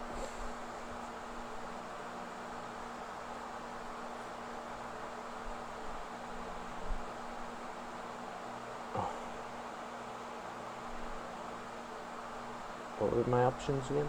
A, continue their tradition.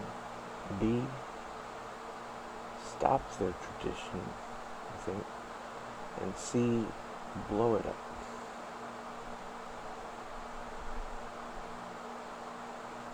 Like, stop them from doing their tradition, keep the history. I like B. Like, remember what they were doing, keep it on video or something, but like, make sure they don't do it anymore. Yeah. Do anyone or themselves? Yeah. I would do that. But I don't know if I would want to do it by hand, personally. I don't know if I personally want to get involved in that at the current time, but at some point I probably would have pressed C, because I think it's gross.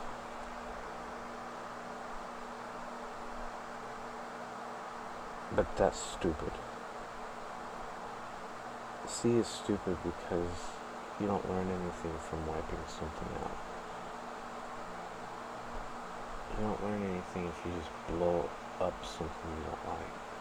You know? If you basically flatten the ground with bombs, everything is evaporated and gone. There's no history of it at all. Like it didn't exist. That is not the right answer. No. That is the very wrong answer, for sure. Like, yeah, why would you do that? Bombs are bad, yeah. Bombs are very bad because they can destroy things. Now, you may say, well, there's no hope for these tribes to even change their ways. Then what would you do? Why are you putting this on me right now? Why are you making me choose what we should do about an out of control, very violent tribe of African people? Why is that my job?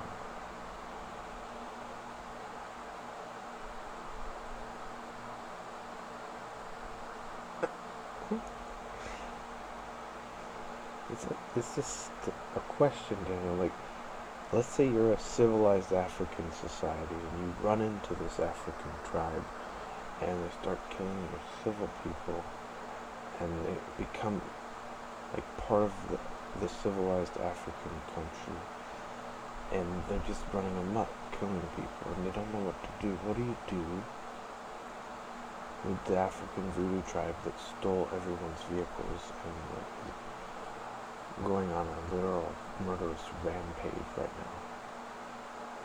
Well, that's easy. What do you do?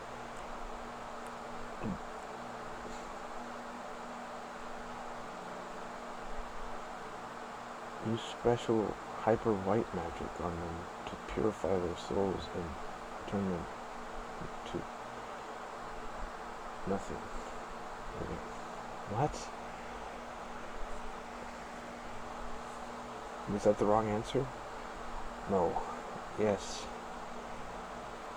You don't use hyper white magic. Sounds racist. Oh. I was just meant to purify them with the light. To evaporate them? I don't think you should evaporate people. Or anything. I think you should... No. What if they can use their black magic from inside the jail cell if they get arrested? They're already out of control. They have really expensive vehicles. They have weapons. You know, this is just a voodoo tribe. The voodoo tribe took over a small village, stole a bunch of cars, and they barely even speak language at all? Yes.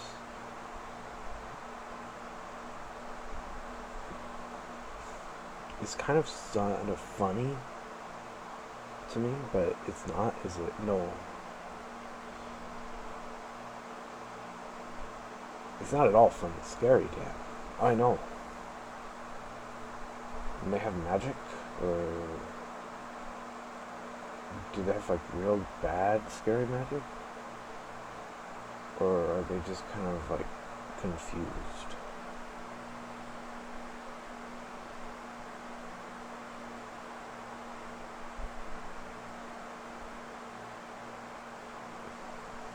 Either way, answer the question. You run into a Cadillac with a bunch of random African voodoo black magic tribe people in it. And they have skulls and staffs and they look like witch doctors.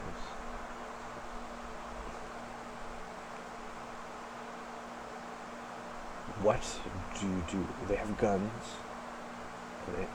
Yeah. What do you do? Am I armed? No. This is like, if you could do something, I'm gonna give you an A, B, and a C. Okay? Here are your options. Kill them back. B. This A. A is kill them back. B is they, by the way, stole that vehicle. They killed people from Africa who were Africans, but they were civil. And it was society, they were friendly. These tribals were bad. And they've killed countless thousands of people already. They're out of control. And they always get the best vehicle in the town and they take it wherever they go. Okay, and they've recently got an Escalade or something. It's really nice. Your options are A, kill them back to stop them. B,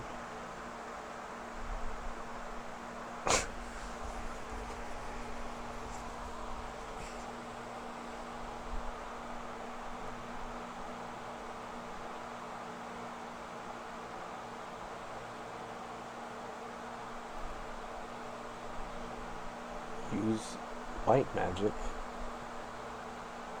C,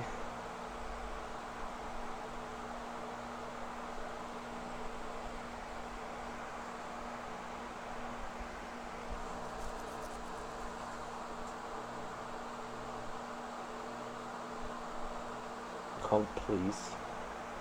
D,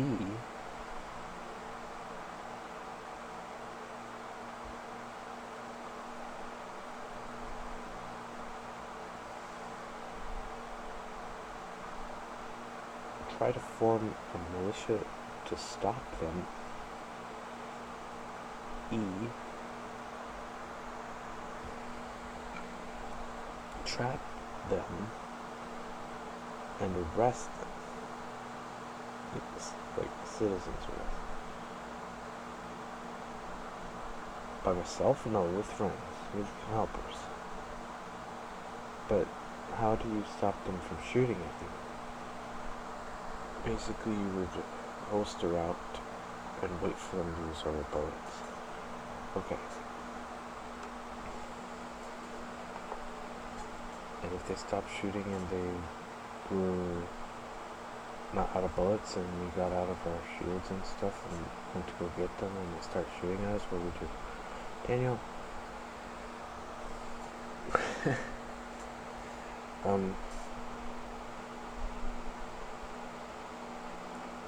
You're well armed.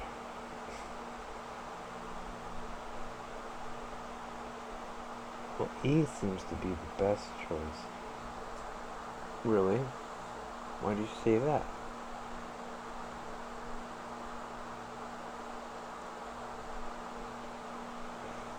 Because you can stop them, salvage the car, and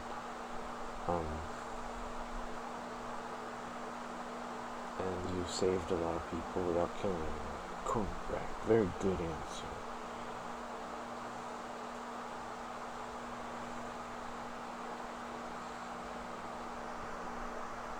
And they may have busted the windows, but at least they didn't shoot the car doors at all. And they didn't shoot the car engine or any of the inside from where they were. So you got to save the car, no one died, and they go to jail. And you're not really sure how to punish voodoo tribals, so you consider just taking them out. It would be considerate, sort of, to actually put them out of their misery at that point, because what are you supposed to do? They're out of control. They don't speak good language. And putting them in prison for the rest of their lives is so torturous. Just like the reign of terror that they had gone on during that, that Escalade adventure. It was pretty bad. Lots of people died, and everyone was trying to kill them, but they kept surviving. But luckily we were able to trap and secure them, but we were forced to put ourselves in a position where it wasn't right to imprison them, because they were not American citizens, first of all, so we would have had to have exported them. And if we had exported to them where they came from, they would just do it again, because that's how they got the car in the first place, so we can't do that. So, the car came all the way from Africa? No, they got on an airplane at some point, a boat or something. Okay. And, okay, so,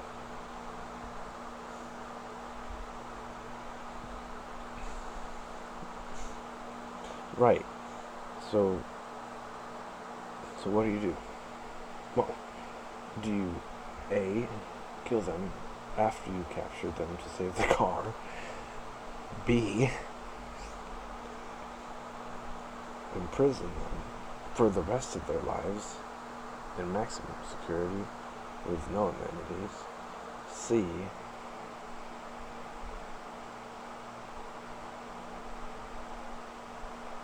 mental institution with amenities, but lockdown to make sure they can't use the forks or anything. They're like constant watch. I don't like C because the nurses are threatened and danger. They have to watch these people. It's too much trouble. B, these are innocent nurses. They could die. They could escape, and I don't like that. B is what again? B is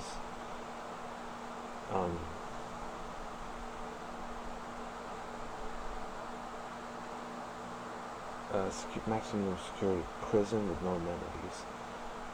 And A, skill them. Well, shoot. Me in the foot.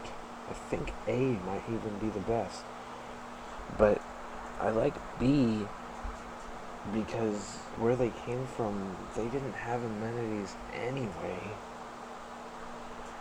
And it would keep them safe, and no one would really have to worry because they're always pretty much in their cell. You just throw food at them. Okay. I like B too, because it doesn't cost very much, and it keeps people safe, and everybody in those maximum security prisons know how dangerous the people there are. And I like your answer. B seems to be correct.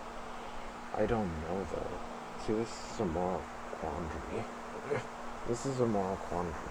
Because if you kill them, they'll stop killing people and no one has to worry about it. It's a lot easier. But then, if you use that standard, it sends a message that isn't good. It sends a message that, oh, so now if we mess around, we're just gonna die? They're just gonna kill us? If we do something wrong and we didn't know better? Are you for real? So that's not good.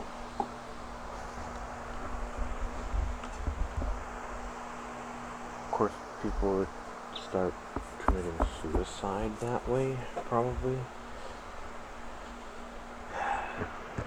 Which might actually be good, but not good for But the person who would have to kill these people, what if they don't want to, Dan? Like, what if most people are like, no, everyone says no because they don't want to go to hell just in case.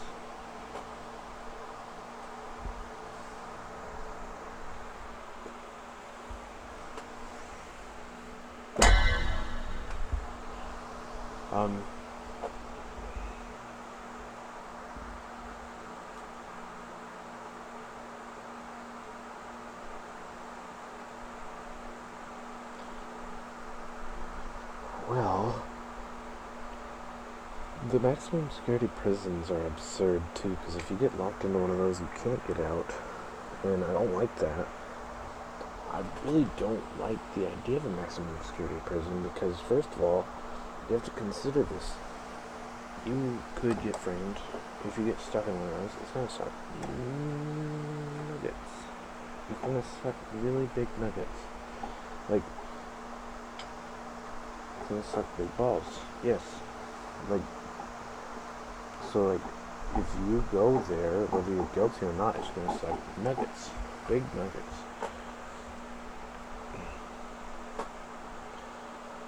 So, with what I've learned about our justice system and guilty people being arrested often and innocent people being arrested often, I can't help but say that I don't approve of a maximum security prison with low amenities.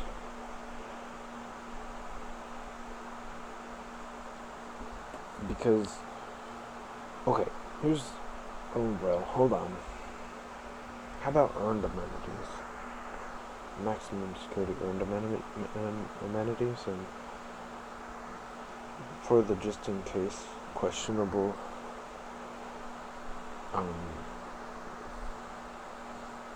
good behavior, questionable trial, possibly innocent trials, yes.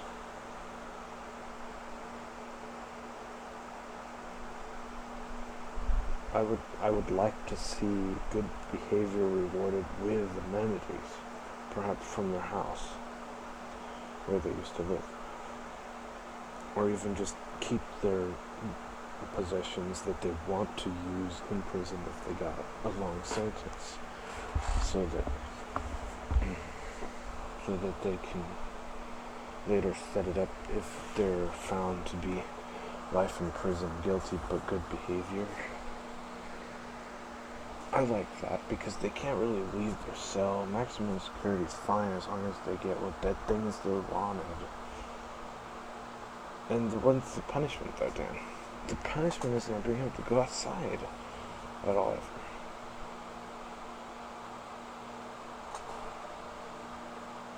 What about people like you? You like this sort of thing.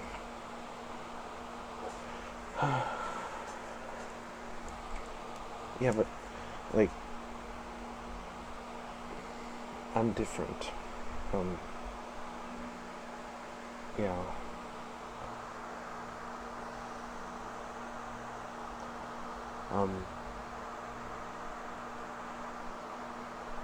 So for a person in there,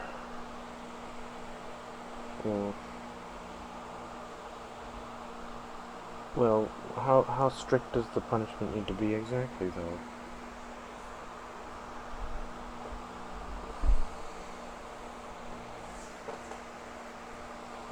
And what is the crime, and are they guilty?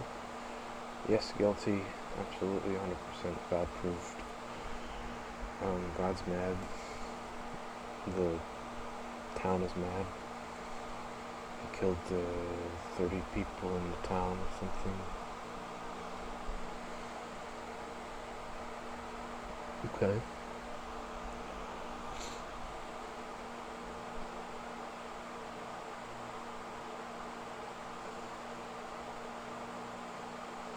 And his sentence is life.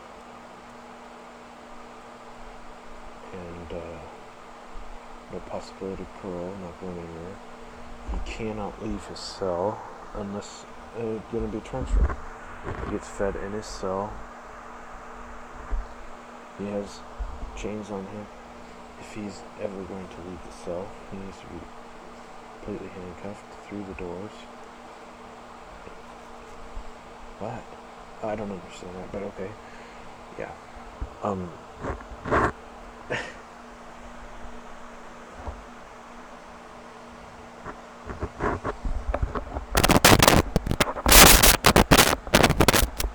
Okay, sorry about that.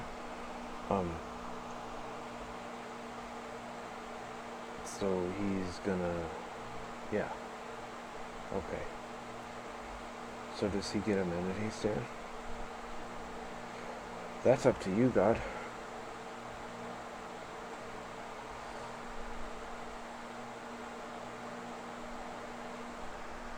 What are the amenities he's asking for?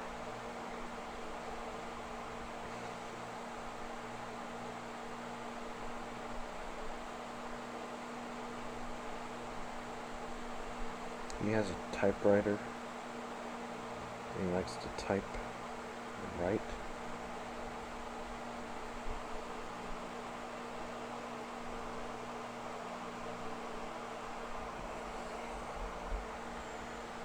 He likes to draw.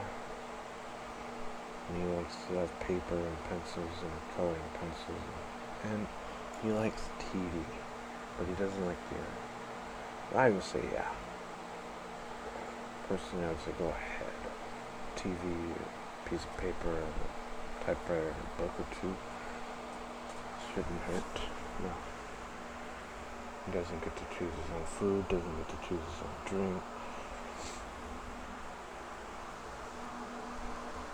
Doesn't get to go outside ever, is in there for the rest of his life. Yeah, that's fair. Is that fair to you, God? Yeah. And then, if he's forgiven, he can go to heaven, but it's only if he's forgiven.